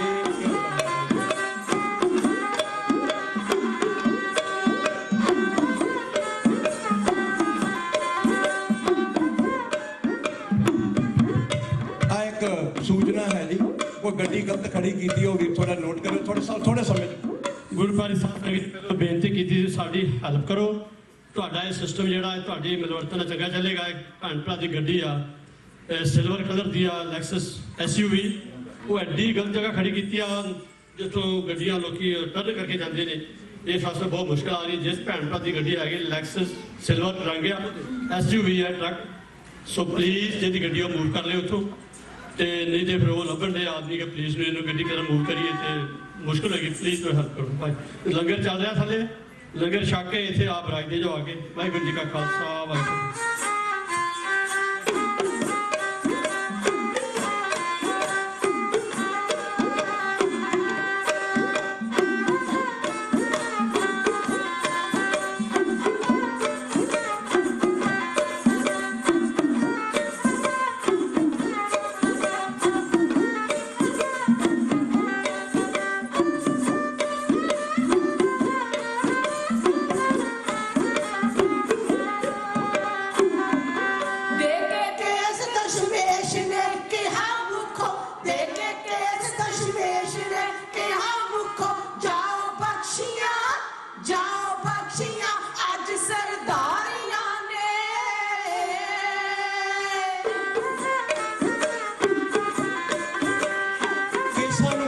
ਮਹਾਨਤਾ ਦਿੱਤੀ ਗਈ।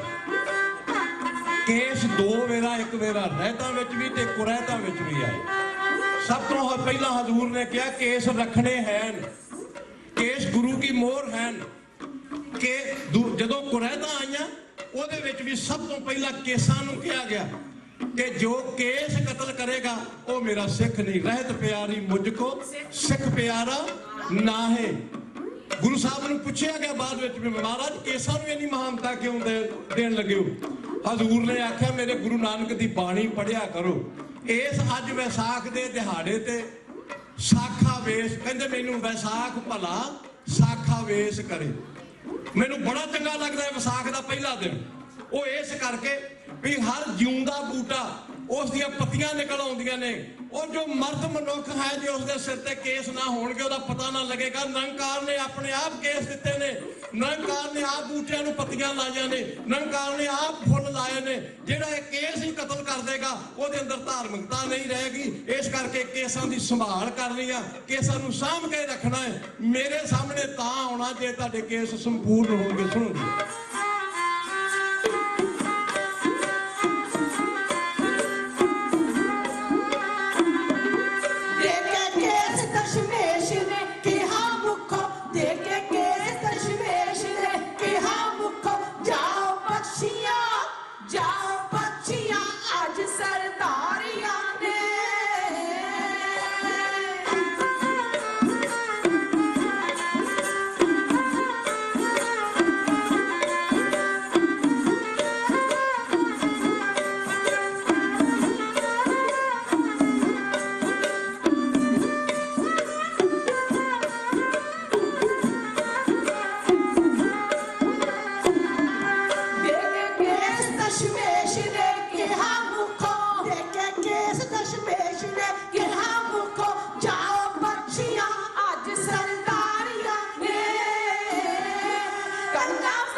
ਹਜ਼ੂਰ ਨੇ ਆਪਣੇ ਪਿਆਰੇ ਸਿੱਖਾਂ ਨੂੰ ਕਿਹਾ, ਸਿੱਖੋ ਗੁਰੂ ਨਾਨਕ ਨੇ ਫੁਲਵਾੜੀ ਲਾਈ ਹੈ, ਗੁਰੂ ਨਾਨਕ ਨੇ ਤੁਹਾਨੂੰ ਬੀਜ ਰੂਪੀ ਨਾਮ ਦਿੱਤਾ ਹੈ, ਸ੍ਰੀ ਜਪ ਦੀ ਬਾਣੀ ਦਿੱਤੀ ਹੈ, ਹੁਣ ਤੱਕ ਤੁਸੀਂ ਉਸ ਨੂੰ ਕਮਾਉਂਦੇ ਆਏ ਜੀ। ਮੈਂ ਤੁਹਾਨੂੰ ਉਹ ਚੀਜ਼ ਦੇਣ ਲੱਗਾ ਕਿ ਗੁਰੂ ਨਾਨਕ ਦੇ ਲੱਗੇ ਹੋਏ ਬਾਗ ਨੂੰ ਭੂੰਡੀਆਂ, ਕੀੜੇ ਮਕੌੜੇ, ਕੋਈ ਬਿਮਾਰੀ ਨਾ ਲੱਗ ਜਾਏ, ਉਸ ਦਾ ਇਲਾਜ ਤੁਸੀਂ ਆਪ ਕਰਨਾ ਹੈ। ਕੇਸ ਉਹਨਾਂ ਵੀ ਰੱਖੇ ਨੇ ਜਿਨ੍ਹਾਂ ਦੀਆਂ ਲੰਮੀਆਂ ਲੰਮੀਆਂ ਜਟਾਂ ਨੇ, ਪਰ ਮੇਰੇ ਸਿੱਖ ਦੇ ਕੇਸ ਰੋਜ਼ ਅੰਮ੍ਰਿਤ ਵੇਲੇ ਉੱਠਣਾ, 2 ਵੇਲੇ ਕੰਘਾ ਕਰਨਾ, ਇਹ ਜੁੜੇ ਨਾ ਰਹਿਣ, ਇਹਨਾਂ ਨੂੰ ਇਸ਼ਨਾਨ ਕਰਕੇ ਸਾਂਭਣਾ ਹੈ, ਇਹਨਾਂ ਨੂੰ ਤੇਲ ਲਾਉਣਾ ਹੈ, ਹਰੇ ਕਰਨਾ ਹੈ, ਕੰਘਾ ਵਿੱਚ ਰੱਖਣਾ ਹੈ, ਇਹਨਾਂ ਕੇਸਾਂ ਦਾ ਜੂੜਾ ਕਰਨਾ ਹੈ। ਇਹ ਪ੍ਰਤੀਕ ਹੈ ਸਿੱਖੀ ਦਾ ਕਿ ਤੁਸੀਂ ਜਿਸ ਤਰ੍ਹਾਂ ਨਿਰੰਕਾਰ ਦੇ ਇਸ ਬਣਾਏ ਹੋਏ ਵਾਲਾਂ ਨੂੰ ਇਕੱਠਿਆਂ ਕਰਕੇ ਰੱਖਦੇ ਹੋ, ਇਸੇ ਤਰ੍ਹਾਂ ਮੇਰੀ ਸਿੱਖੀ ਨੂੰ ਵੀ ਤੁਸੀਂ ਗੰਢ ਦੇ ਕੇ ਰੱਖਣਾ, ਇੱਕ ਹੋ ਕੇ ਰਹਿਣਾ, ਆਪੋ ਵਿੱਚ ਦੀ ਪਾਟੋ ਤਾੜ ਹੋ ਕੇ, ਮੀਡੀਆ ਬਣਾ ਕੇ ਨਹੀਂ ਜਿਉਣਾ। ਗੁਰੂ ਸਾਹਿਬ ਦੀ ਫਿਲਾਸਫੀ ਗਾਤਰੇ ਵਿੱਚ ਕਿਰਪਾਨ ਪਾਈ ਗਈ, ਜਿਵੇਂ ਬੀਬੀਆਂ ਨੇ ਇਹ ਗੱਲ ਕਹੀ ਹੈ, ਇਹ ਤਲਵਾਰ ਇਹ ਆਦ ਭਗਉਤੀ ਹੈ, ਇਹ ਨਿਰੰਕਾਰ ਦਾ ਸਰੂਪ ਹੈ, ਇਹ ਅਥਾਹ ਸ਼ਕਤੀ ਹੈ, ਬੇਅੰਤ ਸ਼ਕਤੀ ਹੈ, ਤੁਹਾਡੀ ਜੇਬ ਵਿੱਚ ਪਾ ਦਿੱਤੀ ਹੈ, ਇਸ ਨੂੰ ਛੇਤੀ ਕਿਤੇ ਨੰਗੇ ਨਹੀਂ ਕਰਨਾ। ਇਹ ਜਿਵੇਂ ਤੁਹਾਡੀ ਪੱਤ ਕਿਸੇ ਨੂੰ ਨਹੀਂ ਦਿੱਤੀ ਜਾਂਦੀ, ਆਪਣੀ ਧੀ ਭੈਣ ਵਰਗੀ ਜਿਸ ਤਰ੍ਹਾਂ ਦੀ ਪੱਤ ਹੈ ਉਹ ਰੋਲੀ ਨਹੀਂ ਜਾ ਸਕਦੀ। ਇਹ ਕਿਰਪਾਨ ਮਿਆਨ ਵਿੱਚੋਂ ਉਦੋਂ ਨਿਕਲੇ ਜਦੋਂ ਕੋਈ ਵਕਤ ਆ ਜਾਵੇ, ਉਸ ਤੋਂ ਪਹਿਲਾਂ ਨਿਕਲਣੀ ਨਹੀਂ ਚਾਹੀਦੀ, ਇਹਨੂੰ ਸਾਂਭ ਕੇ ਰੱਖਿਓ। ਇਹ ਤੁਹਾਨੂੰ ਇਹ ਪੱਤ ਹੈ, ਇਸ ਨੂੰ ਬਚਾ ਕੇ ਰੱਖਿਓ। ਕਸ਼ਹਿਰਾ ਉਹ ਤੇੜ ਪਵਾਇਆ, ਇਹ ਕੀ ਸੀ? ਪਰਪੈਚੁਅਲ ਰੈਡੀਨੈਸ, ਬਿਲਕੁਲ ਤਿਆਰ ਬਰ ਤਿਆਰ ਹੋਣ ਦਾ ਪ੍ਰਤੀਕ। ਆਪਣੇ ਆਪ ਨੂੰ ਇਹ ਨਹੀਂ ਵੀ ਜੰਗਲਾਂ ਵਿੱਚ ਚਲੇ ਜਾਓ, ਜਿਹੜੇ ਆਪਣੇ ਜ਼ਮਾਨੇ ਵਿੱਚ ਜੰਗਲਾਂ ਵਿੱਚ ਹੀ ਚਲੇ ਜਾਂਦੇ ਸੀਗੇ ਉਹ ਜਤੀ ਖਵਾਉਂਦੇ ਸੀਗੇ, ਪਰ ਉਹਨਾਂ ਦਾ ਜੱਤ ਸੱਤ ਉਸੇ ਵੇਲੇ ਟੁੱਟ ਜਾਂਦਾ ਸੀ ਜਦੋਂ ਫੇਰ ਸੰਸਾਰ ਵਿੱਚ ਆਉਂਦੇ ਸੀ। ਮੇਰਾ ਸਿੱਖ ਕਸ਼ਹਿਰਾ ਪਹਿਨੇਗਾ ਔਰ ਜਤੀ ਸਤੀ ਹੋਏਗਾ। ਸਤਿਗੁਰਾਂ ਨੇ ਕੜਾ ਦਿੱਤਾ, ਇਹ ਆਪਣੇ ਹੱਥ ਤੇ ਤੁਸੀਂ ਪਹਿਨਣਾ। ਇਹ ਕੜੇ ਦਾ ਵੀ ਇੱਕ ਲੰਬਾ ਸਾਖੀ ਹੈ ਕਿ ਸਿੱਖਾਂ ਨੇ ਭੈਰੋਂ ਦਾ ਤੇਲ ਮੰਗਦੇ ਹੋਏ ਇੱਕ ਹਿੰਦੂ ਨੂੰ ਪਕੜ ਕੇ ਲੈ ਆਂਦਾ, ਉਹਦਾ ਕਿਉਂਕਿ ਭਰਮ ਭੁਲੇਖਾ ਦੂਰ ਕਰਦਾ ਸੀ, ਉਹਨੂੰ ਲੈ ਆਂਦਾ ਤੇ ਤੇਲ ਤਾਲ ਉਹਦਾ ਆਪਣੇ ਸਿਰ ਨੂੰ ਲਾ ਲਿਆ, ਕੁਝ ਮਾਲਸ਼ ਕਰ ਲਈ, ਕੁਝ ਇੱਧਰ ਉੱਧਰ ਪੈਸੇ ਲੁੱਟ ਲਏ, ਨਿਆਣਿਆਂ ਨੂੰ ਦੇ ਦਿੱਤੇ ਵੀ ਆਹ ਲਓ ਫੜੋ, ਭੈਰੋਂ ਦਾ ਤੇਲ ਸੀਗਾ, ਉਹਦੇ ਪੈਸੇ ਸੀ, ਤੁਸੀਂ ਲੁੱਟੋ ਮੌਜਾਂ ਕਰੋ। ਉਹ ਜਿਹੜਾ ਉਹਦਾ ਜਿਹਦੇ ਵਿੱਚ ਤੇਲ ਪਾਉਂਦਾ ਸੀ ਉਹ ਲੋਹੇ ਦਾ ਬਾਟਾ ਸੀ, ਉਹ ਵੀ ਲੈ ਤੇ ਸਤਿਗੁਰਾਂ ਨੂੰ ਆਣ ਕੇ ਆਖਿਆ, ਮਹਾਰਾਜ ਇੱਕ ਅਸੀਂ ਤੁਹਾਡੇ ਵਾਸਤੇ ਇੱਕ ਚੀਜ਼ ਲੈ, ਤੋਹਫਾ ਲੈ। ਕਹਿਣ ਲੱਗੇ ਕੀ? ਕਹਿਣ ਲੱਗਾ ਜੀ ਇੱਕ ਭੈਰੋਂ ਦਾ ਤੇਲ ਮੰਗਦਾ ਸੀ ਸ਼ਨੀਚਰਵਾਰ ਦੇ ਦਿਨ, ਉਹ ਆਂਦਾ ਸੀ ਇਹਦੇ ਵਿੱਚ ਪੈਸੇ ਪਾਓ, ਅਸੀਂ ਨਾਲੇ ਤੇਲ ਖੋਹ ਲਿਆਏ ਨਾਲੇ ਪੈਸੇ ਖੋਹ ਲਿਆਏ। ਕਹਿੰਦੇ ਪੈਸੇ ਕਿੱਥੇ ਗਏ? ਕਹਿੰਦੇ ਜੀ ਲੋਕਾਂ ਨੂੰ ਵੰਡਦੇ, ਕਹਿੰਦੇ ਬਹੁਤ ਚੰਗਾ ਕੀਤਾ। ਭੈਰੋਂ ਦਾ ਇਸ ਕਰਕੇ ਸ਼ਨੀਚਰਵਾਰ ਨੂੰ ਤੇਲ ਚੜਾਉਂਦੇ ਸੀ। ਮੈਂ ਖਾਸ ਕਰਕੇ ਬੀਬੀਆਂ ਨੂੰ ਇਹ ਦੱਸਣਾ ਚਾਹੁੰਦਾ, ਹਿੰਦੂ ਧਰਮ ਵਿੱਚ 3 ਸ਼ਾਸਤਰ ਐਸੇ ਨੇ ਜਿਹੜੇ ਕੇਵਲ ਭਰਮ ਬਾਰੇ ਹੀ ਦੱਸਦੇ ਨੇ। ਆਹ ਮੰਤਰ ਪੜੋਗੇ ਆਹ ਹੋ ਜਾਊਗਾ, ਐ ਨੂੰ ਮੂੰਹ ਕਰੋਗੇ ਆਹ ਹੋ ਜਾਊਗਾ, ਐਸ ਦਿਨ ਉੱਠੋਗੇ ਆਹ ਹੋ ਜਾਊਗਾ, ਕੁੱਤਾ ਭੌਂਕ ਜੇ ਤੇ ਕੀ ਹੋਏਗਾ, ਜੇ ਉੱਲੂ ਬੋਲ ਜੇ ਕੀ ਹੋਏਗਾ, ਜੇ ਕੁਝ ਹੋਰ ਮੜੀ ਮਸਾਨ ਦੇ ਵਿੱਚ ਕੀ ਹੋਏਗਾ। 3 ਵੱਡੇ ਸ਼ਾਸਤਰ ਉਹਨਾਂ ਤੇ ਇਸੇ ਚੀਜ਼ ਤੇ ਹੀ ਜ਼ੋਰ ਲਾ ਦਿੰਦੇ ਨੇ। ਸਤਿਗੁਰਾਂ ਨੇ ਆਖਿਆ ਅੱਜ ਪਹਿਲਾ ਦਿਨ ਹੈ, ਮੇਰੇ ਸਿੱਖ ਨੇ ਗੁਰੂ ਨਾਨਕ ਦੀ ਬਾਣੀ ਪੜ੍ਹ ਕੇ ਭਰਮ ਦਾ ਗੜ ਤੋੜ ਦਿੱਤਾ। ਤੁਸੀਂ ਇਹ ਲਿਆਏ ਜੇ ਸਰਬ ਲੋਹ ਦਾ ਲਿਆਏ ਜੇ, ਇਸ ਨੂੰ ਭੰਨ ਕੇ ਕੜੇ ਬਣਾਓ, ਆਪਣੇ ਹੱਥੀ ਪਾਓ, ਤਾਂ ਕਿ ਲੋਕਾਂ ਨੂੰ ਤੁਹਾਡਾ ਭਰਮ ਜਿਹੜਾ ਹੈ ਸਦਾ ਵਾਸਤੇ ਦੂਰ ਹੋ ਜਾਏ। ਕੜਾ ਪਾ ਕੇ ਵੀ ਗੁਰੂ ਗੋਬਿੰਦ ਸਿੰਘ ਦਾ ਜਿਹੜਾ ਫੇਰ ਵੀ ਭਰਮ ਕਰਦਾ, ਭੁਲੇਖੇ ਵਿੱਚ ਪਿਆ ਫਿਰਦਾ, ਜਾ ਕੇ ਮੜੀਆਂ ਮਸਾਣਾ ਪਿੱਪਲ ਦੂਸਰੇ ਭੂਤ ਦੇਵਤਾ ਨੂੰ ਸਾਰਿਆਂ ਨੂੰ ਪੂਜਦਾ, ਉਹ ਸਿੱਖ ਨਹੀਂ, ਉਹਨੂੰ ਇਹ ਸਮਝ ਹੀ ਨਹੀਂ ਲੱਗੀ, ਜਾਂ ਫਿਰ ਅਸੀਂ ਪ੍ਰਚਾਰਕਾਂ ਨੇ ਨਹੀਂ ਦੱਸਿਆ। ਇਹ ਤਾਂ ਸਾਡਾ ਵੀ ਦੋਸ਼ ਹੈ। ਤੇ ਪ੍ਰਚਾਰਕ ਤੇ ਉਦੋਂ ਹੀ ਆਉਣਗੇ ਨਾ ਜਦੋਂ ਤੁਸੀਂ ਸੱਦੋਗੇ, ਤੇ ਸੱਦੋਗੇ ਵੀ ਇੱਜ਼ਤ ਨਾਲ। ਉਹਨਾਂ ਨੇ ਕੜਾ ਦਿੱਤਾ, ਇਹ 5 ਰਹਿਤਾਂ ਦਿੱਤੀਆਂ, 4 ਕੁਰਹਿਤਾਂ ਦਿੱਤੀਆਂ। ਮੇਰਾ ਸਿੱਖ ਪ੍ਰਭੂ ਨੂੰ ਸਮਰਪਿਤ ਹੈ, ਗ੍ਰਸਤੀ ਹੋਏਗਾ, ਛੱਡ ਕੇ ਧਰਮੋਂ ਨਹੀਂ ਜਾਏਗਾ। ਉਹ ਸੰਸਾਰ ਉਸਨੇ ਵਧਾਉਣਾ, ਕਿਉਂਕਿ ਨਿਰੰਕਾਰ ਨੇ ਹਰ ਫੁੱਲ, ਹਰ ਬੂਟਾ, ਹਰ ਬਨਸਪਤੀ ਨੂੰ ਵਧਣ ਫੁੱਲਣ ਦਾ ਚਾਂਸ ਦਿੱਤਾ ਹੈ। ਇਸ ਕਰਕੇ ਮਨੁੱਖਤਾ ਬੜੀ, ਇਹ ਮਖਲੂਕਾਤ ਜੋ ਹੈ ਇਸ ਸੰਸਾਰ ਦਾ ਸਭ ਤੋਂ ਵੱਡੀ ਸਰਦਾਰੀ ਇਸ ਕੋਲ ਹੈ, ਇਸ ਦਾ ਵੀ ਪਰਿਵਾਰ ਵਧੇ, ਇਸ ਲਈ ਇਹ ਗ੍ਰਸਤੀ ਹੋਏਗਾ। ਔਰ ਗ੍ਰਸਤੀ ਇਹਦੇ ਦੇ ਬੰਧਨ ਹੋਣਗੇ, ਇਹ ਆਵਾਗੌਣ ਨਹੀਂ ਤੁਰਿਆ ਫਿਰੇਗਾ, ਪਰ ਤਨਗਾਮੀ ਨਹੀਂ ਹੋਣਾ। ਤੀਸਰੀ ਰਹਿਤ ਦਿੱਤੀ, ਪੁੱਠਾ ਨਹੀਂ ਖਾਣਾ। ਮੁਸਲਮਾਨ ਕੀ ਕਰਦੇ ਸੀ, ਜਦੋਂ ਕਿਸੇ ਜਾਨਵਰ ਨੂੰ ਮਾਰਦੇ ਸੀ, ਸ਼ਾਹ ਰੱਖਦੇ, ਛੁਰੀ ਰੱਖ ਕੇ ਉਸ ਨੂੰ ਕੱਟਦੇ ਸੀ, ਨਾ ਲਾ ਇਲਾਹਾ ਬਿਸਮਿਲ੍ਲਾ ਰਸੂਲ ਅੱਲਾ ਇਹ ਪੜ੍ਹਦੇ ਸੀ। ਪਹਿਲੋਂ ਇਹ ਕਾਜੀ ਕੋਲੋਂ ਪੜ੍ਹਾਇਆ ਜਾਂਦਾ ਸੀ, ਫਿਰ ਸਹੀਏ ਇਹ ਆਪ ਪੜ੍ਹਨ ਲੱਗ ਪਏ। ਗੁਰੂ ਗੋਬਿੰਦ ਸਿੰਘ ਸਾਹਿਬ ਨੇ ਇਸ ਨੂੰ ਵੀ ਆਜ਼ਾਦ ਕਰ ਦਿੱਤਾ। ਉਹਨੇ ਕਿਹਾ ਬਗਾਨੇ ਧਰਮ ਵਾਂਗੂ ਇਹ ਮਾਸ ਨਹੀਂ, ਔਰ ਗੁਰੂ ਨਾਨਕ ਨੇ ਇਸ ਤੇ ਸਟਾਇਰ ਕੀਤਾ। ਆ ਭਖਿਆ ਕਾ ਕੁੱਠਾ ਬੱਕਰਾ ਖਾਣਾ, ਇਹ ਉਹਨਾਂ ਨੇ ਸ਼ਬਦ ਰਚਿਆ ਹੈ। ਮੈਂ ਸਮੇਂ 'ਚ ਰਹਿੰਦਿਆਂ ਸਮਾਪਤੀ ਕਰਨ ਵਾਲੇ ਤੁਰਾਂ। ਇਹ 5 ਰਹਿਤਾਂ ਤੇ 4 ਕਰਹਿਤਾ ਕੱਟੜਤਾ ਨਾਲ ਆ ਕੇ ਮੇਰਾ ਜਿਹਨੇ ਸਿੱਖ ਬਣਨਾ ਹੈ, ਉਸ ਨੇ ਤੇ ਗੁਰੂ ਸਾਹਿਬ ਨੇ ਉਹਨਾਂ ਨੂੰ ਆਪਣੇ ਕੋਲ ਬਾਹਰ ਬਿਠਾ ਲਿਆ। ਸਰਬ ਲੋਹ ਦਾ ਇੱਕ ਬਾਟਾ ਲਿਆ। ਉਹ ਬਾਟਾ, ਮੈਨੂੰ ਕੁਝ ਕਹਿਣ ਦੀ ਇਜਾਜ਼ਤ ਦਿਓ ਜੀ, ਉਹ ਬਾਟਾ ਤੇ ਖੰਡਾ ਕਿੱਥੋਂ ਆਇਆ ਨਹੀਂ ਦੱਸਦਾ, ਕੀ ਕਰਾਂ। ਇਹ ਬਾਟਾ ਜੱਸਾ ਸਿੰਘ ਰਾਮਗੜੀਏ ਦਾ ਬਾਬਾ ਸੀ, ਭਗਵਾਨ ਸਿੰਘ, ਪਿੰਡ ਸੀ ਸੁਰ ਸਿੰਘ, ਜ਼ਿਲ੍ਹੇ ਅੰਮ੍ਰਿਤਸਰ ਵਿੱਚ ਬਹੁਤ ਵੱਡਾ ਪਿੰਡ ਹੈ, ਢਿੱਲੋਂ ਦਾ ਪਿੰਡ ਹੈ। ਉਹ ਭਾਈ ਭਗਵਾਨ ਸਿੰਘ ਨੇ 3 ਚੀਜ਼ਾਂ ਬਣਾ ਕੇ ਦਿੱਤੀਆਂ ਗੁਰੂ ਗੋਬਿੰਦ ਸਿੰਘ ਸਾਹਿਬ ਨੂੰ। ਪਹਿਲਾ ਉਹ ਬਾਟਾ ਜਿਸ ਵਿੱਚ ਉਹਨੂੰ ਮਾਣ ਬਖਸ਼ਿਆ, ਔਰ ਉਸ ਬਾਟੇ ਵਿੱਚ ਅੰਮ੍ਰਿਤ ਤਿਆਰ ਕੀਤਾ, ਤੇ ਸਤਿਗੁਰਾਂ ਨੇ ਆਪ ਕਹਿ ਦਿੱਤਾ, ਭਾਈ ਭਗਵਾਨ ਸਿੰਘ ਜੀ ਇੱਕ ਖੰਡਾ ਵੀ ਲਿਆਓ ਛੋਟੇ ਸਰੂਪ ਦਾ, ਇੱਕ ਗਿੱਠ ਤੇ ਜਿਸ ਤੇ 2 ਮੁੱਠਾਂ ਲੱਗ ਜਾਣ, ਇੰਨਾ ਹੋਵੇ। ਉਹ ਉਹਨਾਂ ਖੰਡਾ ਬਣਾ ਕੇ ਲਿਆਏ। ਭਾਈ ਭਗਵਾਨ ਸਿੰਘ ਨੂੰ ਮਾਣ ਬਖਸ਼ਿਆ। ਉਹ ਲੋਹੇ ਦੇ ਬਾਟੇ ਵਿੱਚ ਸਤਲੁਜ ਦਾ ਪਾਣੀ ਭਰਿਆ। ਉਹ ਜਿਹੜਾ ਖੰਡਾ ਬਾਟਾ ਪਹਿਲੋਂ ਲਿਆਂਦਾ ਸੀ, ਉਸ ਨੂੰ ਇੱਕ ਚੌਂਕੀ ਉੱਤੇ ਰੱਖਿਆ। ਚੌਂਕੀ 'ਚ ਰੱਖ ਕੇ ਲੋਹੇ ਦੇ ਬਾਟੇ ਨੂੰ ਉਸ ਵਿੱਚ ਪਾਣੀ ਪਾਇਆ, ਜਲ ਪਾਇਆ। ਜਲ ਪਾਉਣ ਤੋਂ ਬਾਅਦ ਉਸ ਦੇ ਵਿੱਚ ਖੰਡਾ ਹਿਲਾਇਆ, ਤੇ ਸਤਿਗੁਰੂ ਜਿਹੜੇ ਸੀ ਉਹ ਬਾਣੀ ਪੜ੍ਹਨ ਲੱਗ ਪਏ। ਖੱਬਾ ਹੱਥ ਬਾਟੇ ਦੇ ਉੱਪਰ ਰੱਖਿਆ, ਸੱਜੇ ਹੱਥ ਵਿੱਚ ਖੰਡਾ ਫੜਿਆ। ਉਹ ਲੋਹੇ ਦੀ ਸ਼ਕਤੀ ਉਹਦੇ ਵਿੱਚ ਫੇਰਨੀ ਸ਼ੁਰੂ ਕਰ ਦਿੱਤੀ। ਤੇ ਸ਼ੁਰੂ ਕਿੱਥੋਂ ਕੀਤਾ? ਇੱਕ ਓੰਕਾਰ ਸਤਨਾਮ ਕਰਤਾ ਪੁਰਖ। ਅੱਖਾਂ ਮੁੰਦ ਕੇ ਸਤਿਗੁਰਾਂ ਨੇ ਐਨ ਗੱਡ ਕੇ ਇਸ ਨੂੰ ਅੰਗਰੇਜ਼ੀ ਵਿੱਚ ਕਹਿੰਦੇ ਨੇ ਕਿ ਇਨਫਿਊਜ਼ ਕਰ ਦੇਣਾ, ਉਰਦੂ ਵਿੱਚ ਕਹਿੰਦੇ ਨੇ ਹਲੂਲ ਕਰ ਦੇਣਾ। ਉਹਦੇ ਵਿੱਚ ਸਭ ਕੁਝ ਜੋ ਕੁਝ ਹੈ ਉਹਦੇ ਵਿੱਚ ਵਾੜ ਦੇਣਾ, ਉਹ ਬਾਹਰ ਨਾ ਰਹਿਣ ਦੇਣਾ। ਗੁਰੂ ਨਾਨਕ ਦੀ ਬਾਣੀ ਸ੍ਰੀ ਜਪ ਸਾਹਿਬ ਪੜ੍ਹਿਆ ਗਿਆ। ਗੁਰੂ ਗੋਬਿੰਦ ਸਿੰਘ ਪਾਤਸ਼ਾਹ ਜੀ ਦੀ ਆਪਣੀ ਬਾਣੀ ਸੰਪੂਰਨ ਸ੍ਰੀ ਜਾਪ ਸਾਹਿਬ ਪੜ੍ਹਿਆ ਗਿਆ। ਗੁਰੂ ਗੋਬਿੰਦ ਸਿੰਘ ਸਾਹਿਬ ਦੀ ਬਾਣੀ ਸਵਈਏ ਪੜ੍ਹੇ ਗਏ। ਹਮਰੀ ਕਰੋ ਹਾਥ ਦੇ ਰੱਛਾ ਪੂਰਨ ਹੋਏ ਚਿੱਤ ਕੀ ਇੱਛਾ ਤਰ ਚਰਨ ਮਨ ਰਹੇ ਹਮਾਰਾ। ਇਹ ਬੇਨਤੀ ਚੌਪਿਓ ਬੇਨਤੀ ਪੜ੍ਹੀ ਗਈ। ਸ਼ਰਾਵਕ ਸਿੱਧ ਸਮੂਹ ਸੁਧਾਨ ਕੇ ਦੇਖ ਫਿਰਿਓ ਕਰ ਜੋਗ ਜਤੀ के सूर सराधन शुद्ध सदादिक संत समूह अनेक मति के सारे ही देश को देख रहे मत कोई न देखे प्राणपति का श्री भगवान की भाई कृपा हो तो एक रति बन एक रति।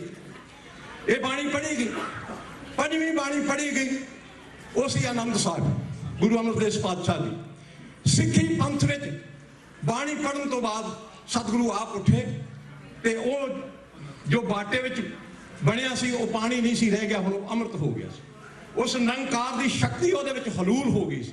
ਉਹਦੇ ਵਿੱਚ ਖੰਡੇ ਦਾ ਤੱਤ ਪੈ ਗਿਆ ਸੀ, ਉਹਦੇ ਵਿੱਚ ਬਾਟੇ ਦਾ ਤੱਤ ਪੈ ਗਿਆ ਸੀ। ਸਤਿਗੁਰਾਂ ਨੇ ਉਹ ਵਾਰੀ ਸਿੱਖਾਂ ਨੂੰ ਪਹਿਲੋਂ ਭਾਈ ਦਾ ਇਸੇ ਤਰਤੀਬ ਵਿੱਚ ਭਾਏ ਸਨ। ਪਹਿਲੋਂ ਭਾਈ ਦਇਆ ਸਿੰਘ, ਫਿਰ ਧਰਮ ਸਿੰਘ, ਫਿਰ ਸਾਹਿਬ ਸਿੰਘ, ਫਿਰ ਮੋਹਕਮ ਸਿੰਘ ਤੇ ਫਿਰ ਸਾਹਿਬ ਸਿੰਘ, ਇਸ ਤਰ੍ਹਾਂ ਸੀ ਬਿਠਾਏ ਹੋਏ ਸਨ। ਉਹਨਾਂ ਨੂੰ ਇੱਕ ਇੱਕ ਪਿਆਲਾ ਪੀਣ ਲਈ ਦਿੱਤਾ ਤੇ ਮੁਖੋਂ ਕਿਹਾ, ਬੋਲੋ ਜੀ ਵਾਹਿਗੁਰੂ ਜੀ ਕਾ ਖਾਲਸਾ ਵਾਹਿਗੁਰੂ ਜੀ ਕੀ ਫਤਿਹ। 5 ਚੁਲੇ ਦਿੱਤੇ ਵਾਰੋ ਵਾਰੀ, ਇਸੇ ਤਰ੍ਹਾਂ ਇਹ ਦੁਹਰਾਇਆ ਗਿਆ। ਫਤਿਹ ਗਜਾਈ ਗਈ। 5 ਦੇ ਸਿਰਾਂ ਵਿੱਚ ਅੱਖਾਂ ਵਿੱਚ ਪਾਏ ਗਏ ਛਿੱਟੇ ਪਾਏ ਗਏ। ਫਤਿਹ ਗਜਾਈ ਗਈ। 5 ਦੇ ਕੇਸਾਂ ਵਿੱਚ ਪਾਇਆ ਗਿਆ। ਉਸ ਤੋਂ ਬਾਅਦ ਸਤਿਗੁਰਾਂ ਨੇ ਇਹ ਗੱਲ ਦੱਸੀ, ਕਿਹਾ ਕਿ ਤੁਸੀਂ ਦਸਵੰਧ ਦੇਣਾ, ਬਾਣੀ ਪੜ੍ਹਨੀ, ਨਾਮ ਜਪਣਾ, ਪੰਥ ਨੂੰ ਇਕੱਠਿਆਂ ਕਰਕੇ ਰੱਖਣਾ, ਇਹਨਾਂ ਅਸੂਲਾਂ ਉੱਤੇ ਚੱਲਣਾ ਤੇ ਦੁਨੀਆ ਤੇ ਕੋਈ ਤਾਕਤ ਤੁਹਾਡਾ ਰਾਜ ਨਹੀਂ ਖੋ ਸਕਦੀ। ਤੁਸੀਂ ਸਦਾ ਲਈ ਅਮਰ ਹੋ।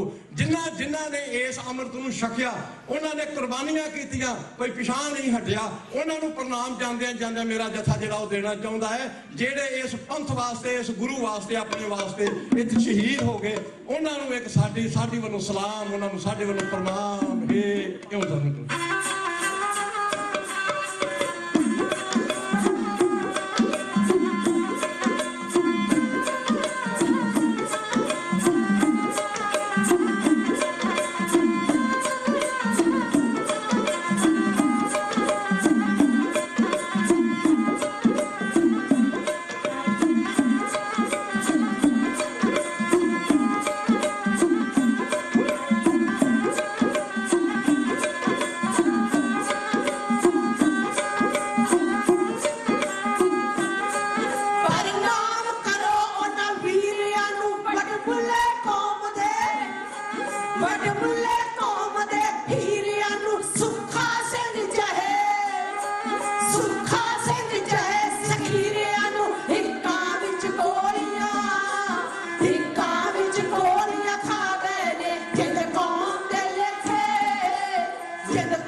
ਸੁਣ ਕੇ ਦੁਸ਼ਮਨ ਕੰਬਿਆ ਸੀ ਤੋਪਾਂ ਮੋਰ ਹਿੱਕਾਂ ਢਾ ਗਏ ਨੇ ਜਿੰਦ ਕੌਮ ਦੇ ਲੇਖੇ ਲਾ ਗਏ ਨੇ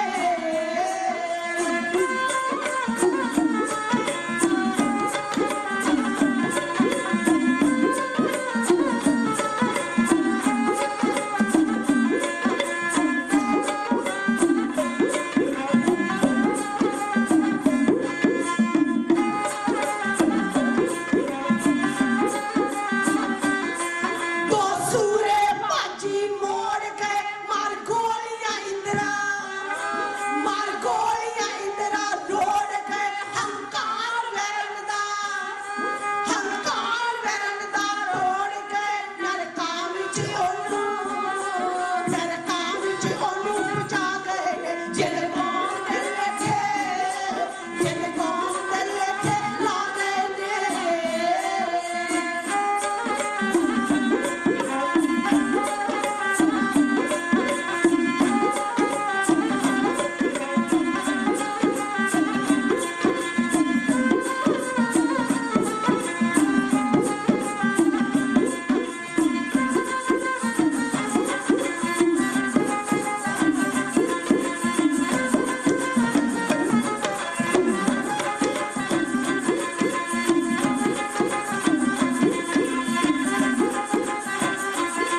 ਸੁਖਦੇਵ ਸਿੰਘ ਸਰਦਾਰ ਕੁੜੇ ਸਿੱਖ ਕੌਮ ਦੇ ਸਿਪਾਹ ਸਲਾਮ ਕੁੜੇ ਬੱਬਰਾਂ ਦੇ ਜਥੇਦਾਰ ਕੁੜੇ ਹਸਲਾੜੀ ਮੋਤ ਮਿਆ ਗਏ ਨੇ ਜਿੰਦ ਕੌਮ ਦੇ ਲੇਖੇ ਲਾ ਗਏ ਨੇ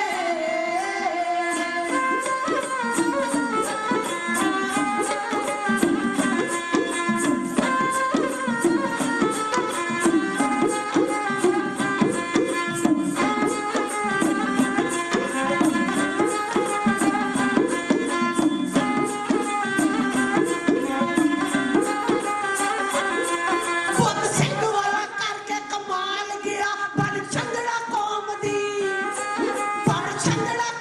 ਦੀ ਢਾਲ ਗਿਆ ਲੱਜ ਕੌਮ ਦੀ ਚੰਗੀ ਪਾਲ ਗਿਆ ਦੁਸ਼ਮਣ ਦੇ ਛੱਕੇ ਛੁਡਾ ਗਏ ਨੇ ਜਿੰਦ ਕੌਮ ਦੇ ਲੇਖੇ ਜਿੰਦ ਪੰਥ ਦੇ ਲੇਖੇ ਲਾ ਗਏ ਨੇ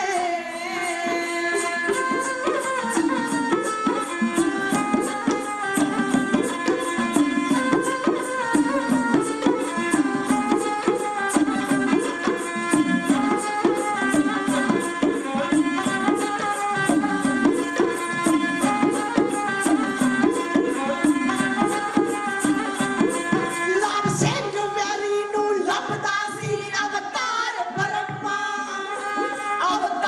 ਬ੍ਰਹਮਾ ਗੱਜਦਾ ਸੀ ਸੋਢੀ ਕੰਡਾ ਵੈਲੀ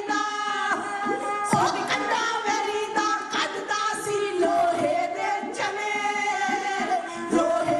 ਚਨੇ ਚੁਪਾ ਗਏ ਨੇ ਜਿੰਦ ਕੌਮ ਦੇ ਲੇਖੇ ਜਿੰਦ ਪੰਥ ਦੇ ਲੇਖੇ ਲਾ ਗਏ ਨੇ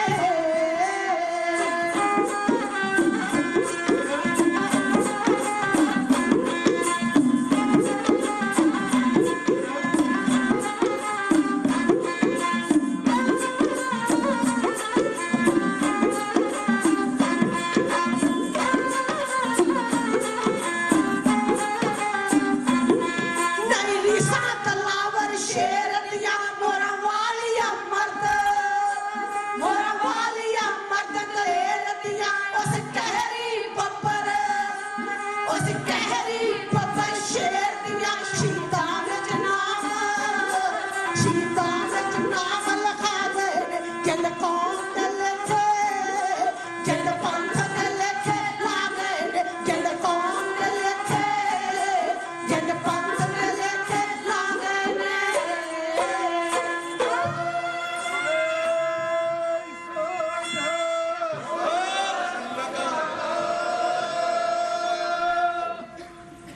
ਪਹਿਲੀ ਅਪ੍ਰੈਲ 1699 ਦਾ ਇਹ ਗੁਰੂ ਦਾ ਕਰਮ, ਗੁਰੂ ਗੋਬਿੰਦ ਸਿੰਘ ਪਾਤਸ਼ਾਹ ਜੀ ਦਾ ਸਾਡੇ ਉੱਤੇ ਰਹਿਮ ਰਹਿੰਦੀ ਦੁਨੀਆ ਤੱਕ ਜਿੰਨਾ ਚਿਰ ਇਹ ਸੰਸਾਰ ਹੈ, ਕੋਈ ਵੱਡੀ ਤੋਂ ਵੱਡੀ ਤਾਕਤ ਆ ਜੇ ਸਿੱਖ ਪੰਥ ਨੂੰ ਅਬੂਰ ਨਹੀਂ ਕਰ ਸਕਦੀ। ਔਖਾ ਸਮਾਂ ਤਾਂ ਆ ਸਕਦਾ ਹੈ, ਪਰ ਸਿੱਖ ਪੰਥ ਕਦੇ ਪਿਛਾਂ ਪੈਰ ਨਹੀਂ ਪਾਊਗਾ। ਅੱਜ ਉਹ ਹਰਾਉਣ ਵਾਲੇ, ਸਾਨੂੰ ਇਹੋ ਜਿਹੇ ਵਾਕੇ ਕਰਨ ਵਾਲੇ ਤੁਹਾਡੇ ਵੀਰਾਂ ਦੇ ਸਦਕਾ, ਤੁਹਾਡੇ ਸਿੱਖਾਂ ਦਾ ਸਦਕਾ, ਕੈਨੇਡਾ ਵਰਗੀ ਧਰਤੀ ਤੇ ਅਮਰੀਕਾ ਵਰਗੀ ਧਰਤੀ ਉੱਤੇ ਇੱਥੋਂ ਦੀਆਂ ਸਰਕਾਰਾਂ ਨੇ ਸਿੱਖ ਪੰਥ ਨੂੰ ਪ੍ਰਵਾਨ ਕਰ ਲਿਆ ਹੈ। ਇਸ ਦੀ ਵਧਾਈ ਗੁਰੂ ਗੋਬਿੰਦ ਸਿੰਘ ਨੂੰ ਅੱਜ ਮੈਂ ਵਿਸਾਖੀ ਵਾਲੇ ਦਿਨ ਤੇ ਦੇਣਾ ਚਾਹੁੰਦਾ।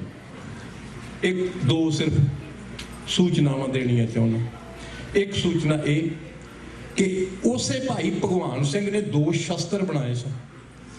ਇੱਕ ਸ਼ਸਤਰ ਪਹਿਲੋਂ ਭੇਟ ਕੀਤਾ ਸੀ, ਉਹ ਸੀ ਨਾਗਨੀ, ਜਿਹੜੀ ਭਾਈ ਬਚਿੱਤਰ ਸਿੰਘ ਨੂੰ ਗੁਰੂ ਗੋਬਿੰਦ ਸਿੰਘ ਸਾਹਿਬ ਜੀ ਨੇ ਥਾਪੜਾ ਦੇ ਕੇ ਦਿੱਤੀ ਸੀ ਹਾਥੀ ਦੇ। ਉਸ ਬਦਮਸਤ ਹਾਥੀ ਦੇ ਸਿਰ ਵਿੱਚ ਲੋਹੇ ਦੇ ਤਵੇ ਪਾੜ ਕੇ ਵੀ ਲੰਘ ਗਈ ਸੀ, ਉਸੇ ਭਾਈ ਭਗਵਾਨ ਸਿੰਘ ਨੇ ਬਣਾਈ ਸੀ।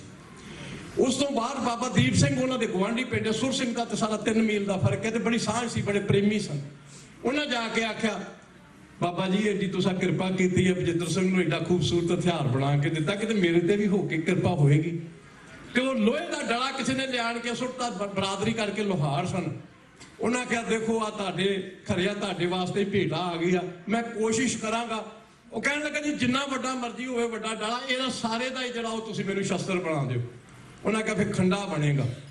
ਉਹ ਖੰਡਾ ਬਣਾ ਕੇ ਬਾਬੇ ਦੀਪ ਸਿੰਘ ਸਾਹਿਬ ਨੂੰ ਦਿੱਤਾ, ਜਿਹਦੇ ਨਾਲ ਜ਼ਾਲਮਾਂ ਦਾ ਸਿਰ ਵੱਢਿਆ ਤੇ ਆਪਣਾ ਕਟਿਆ ਹੋਇਆ ਸਿਰ ਲਾ ਕੇ ਜਾ ਕੇ ਵੀ ਗੁਰੂ ਸਾਹਿਬ ਨੂੰ ਭੇਟ ਕੀਤਾ। ਇਹ ਤੁਹਾਡਾ ਇਤਿਹਾਸ ਹੈ, ਦੱਸਦਾ ਕੋਈ ਨਹੀਂ ਮੈਂ ਕਿੱਥੇ ਚਲੇ ਜਾਵਾਂ। ਦੂਜੀ ਗੱਲ, ਬਹੁਤ ਸਾਰੇ ਵੀਰਾਂ ਨੇ ਆਣ ਕੇ ਬੇਨਤੀਆਂ ਕੀਤੀਆਂ ਨੇ ਕਿ ਸਾਡੇ ਬੱਚੇ ਤੁਹਾਡੇ ਕੋਲ ਸਿੱਖਣਾ ਚਾਹੁੰਦੇ ਨੇ। ਜੇ ਬੀਬੀਆਂ ਸਿੱਖ ਸਕਦੀਆਂ ਸਾਡੇ ਨਾਲ, ਤੇ ਬੱਚਿਆਂ ਦਾ ਵੀ ਜੀ ਕਰਦਾ। ਆਏ ਉਦੋਂ ਆ ਜਾਂ ਕੱਲ ਜਾਂ ਪਰਸੋਂ ਆਏ ਨੇ। ਸਾਡੀ ਮਨ ਦੀ ਤਮੰਨਾ ਸੀ, ਅਸੀਂ ਮਨ ਤੇ ਬੋਝ ਲੈ ਕੇ ਚੱਲੇ ਆ, ਅਸੀਂ ਇਹਨਾਂ ਨੂੰ ਸਿਖਾ ਨਹੀਂ ਸਕੇ।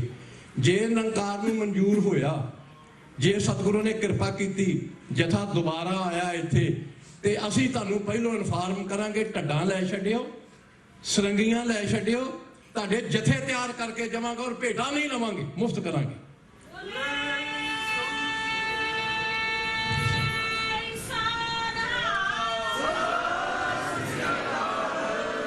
ਸਾਡਾ ਪਤਾ ਨਹੀਂ ਅਸੀਂ ਕਦੋਂ ਸਮਾਪਤ ਹੋ ਜਾਣਾ, ਪਰ ਇਹ ਗੁਰੂ ਸਾਹਿਬ ਦੀ ਦੇਣ, ਇਹ ਉਹਨਾਂ ਦੇ ਅਸੀਂ ਚਾਹੁੰਦੇ ਹਾਂ। ਜੇ ਉੱਥੇ ਪੰਜਾਬ 'ਚ ਢੱਡਾਂ ਖੜਕਦੀਆਂ ਨੇ, ਸਰੰਗੀਆਂ ਖੜਕਦੀਆਂ ਨੇ, ਸ਼ਸਤਰ ਖੜਕਦੇ ਨੇਗੇ, ਇਹ ਅਮਰੀਕਾ ਦੀ ਧਰਤੀ ਦੇ ਜੰਮੇ ਬੱਚੇ ਵੀ ਜਿਹੜੇ ਨੇਗੇ, ਜਿਨ੍ਹਾਂ ਦੇ ਮਨ ਵਿੱਚ ਉਤਸ਼ਾਹ ਜ਼ਰੂਰ ਸਿੱਖਣਗੇ, ਇਹ ਸਾਡੇ ਵੱਲੋਂ ਭੇਟਾ ਪ੍ਰਵਾਨ ਕਰਿਓ। ਦੂਜਾ, 7 ਦਿਨ ਇੱਥੇ ਆਪ ਜੀ ਨਾਲ ਦੀਵਾਨ ਸਾਂਝਾ ਕੀਤਾ। ਮੈਂ ਇਹਨਾਂ ਮਾਤਾਵਾਂ ਦਾ ਕਿਹੜੇ ਮਨ ਨਾਲ ਧੰਨਵਾਦ ਕਰਾਂ। ਦੇਵੀਆਂ ਰੂਪ ਆ ਵੀਰ, ਮੈਂ ਦੇਖਦਾ ਜਿੰਨਾ ਚਿਰ 2 ਘੰਟੇ ਦੀਵਾਨ ਲਾਈਏ, 1.5 ਲਾਈਏ, 3 ਲਾਈਏ, ਉਹਨਾਂ ਚਿਰ ਸਾਹ ਵੀ ਕਈ ਵਾਰ ਰੋਕ ਲੈਂਦੇ ਉੱਪਰ ਦੀ, ਕਿ ਸਾਡੇ ਕੋਲੋਂ ਕੁਝ ਸੁਣਨ ਵਾਲਾ ਸ਼ਬਦ ਨਾ ਰਹਿ ਜੇ। ਅੰਦਰ ਦੀ ਜਾਂ ਤੇ ਭੁੱਖ ਆ, ਪਤਾ ਨਹੀਂ ਸਾਡੇ 'ਚ ਇਹਨਾਂ ਨੂੰ ਕੀ ਚੰਗਾ ਲੱਗਦਾ। ਮੇਰਾ ਕਰੋੜ ਪ੍ਰਣਾਮ ਹੈ ਤੁਹਾਨੂੰ ਸਾਰਿਆਂ ਨੂੰ। ਗੁਰੂ ਕਿਰਪਾ ਕਰੇ, ਜੇ ਮਿਹਰ ਹੋਇਆ ਤੇ ਕਿਸੇ ਐਸੇ ਰੰਗ ਵਿੱਚ ਹੋਏਗਾ, ਹੋਰ ਵੀ ਖੁਸ਼ੀ ਹੋਏਗੀ। ਤੁਸੀਂ ਬਹੁਤ ਪਿਆਰ, ਬਹੁਤ ਆਨੰਦ ਬਖਸ਼ਿਆ ਹੈ। ਸਤਿਗੁਰੂ ਰਹਿਮਤ ਕਰਨ। ਪ੍ਰਬੰਧਕ ਕਮੇਟੀ ਦਾ ਹਾਰਦਿਕ ਤੌਰ ਤੇ ਕੱਲੇ ਵੀਰ ਦਾ ਨਾਂ ਨਹੀਂ ਲੈ ਸਕਦਾ, ਸਾਰਿਆਂ ਦਾ ਬਹੁਤ ਜ਼ਿਆਦਾ ਧੰਨਵਾਦ। ਤੁਹਾਡੇ ਦਰਸ਼ਨ ਕਰਾਏ ਨੇਗੇ ਮੇਰੇ ਵੱਲੋਂ। ਮੇਰੇ ਵੀਰ ਜੀ ਸਰਨਜੀਤ ਸਿੰਘ ਸਾਹਿਬ, ਇਹਨਾਂ ਦਾ ਪਰਿਵਾਰ, ਪਿਤਾ ਜੀ, 5 ਭਰਾ, ਭਰਜਾਈ, ਸਰੰਗੀ ਮਾਸਟਰ ਨੇ। ਸੈਂਕੜੇ ਆਦਮੀਆਂ ਨੂੰ ਇਹਨਾਂ ਨੇ ਸਰੰਗੀਆਂ ਸਿਖਾਈਆਂ ਨੇਗੀਆਂ। ਇਸ ਬੀਬੀ ਬਾਰੇ ਮੈਂ ਤੁਹਾਨੂੰ ਪਹਿਲਾਂ ਦੱਸ ਦਿੱਤਾ ਸੀ, ਸੰਤ ਜਰਨੈਲ ਸਿੰਘ ਦੇ ਨਾਲ ਸਾਹਿਬ ਦੇ ਨਾਲ, ਭਿੰਡਰਾਂ ਵਾਲਿਆਂ ਦੇ ਨਾਲ ਉਦੋਂ ਤੋਂ ਲੈ ਕੇ ਤੁਰੇ ਆਉਂਦੇ ਨੇਗੇ। ਬੜੀਆਂ ਅਪਰਚੂਨਿਟੀਆਂ ਮਿਲੀਆਂ, ਬੜੇ ਦੁੱਖ ਆਏ ਜ਼ਿੰਦਗੀ ਵਿੱਚ, ਅਬੂਰ ਕਰਕੇ।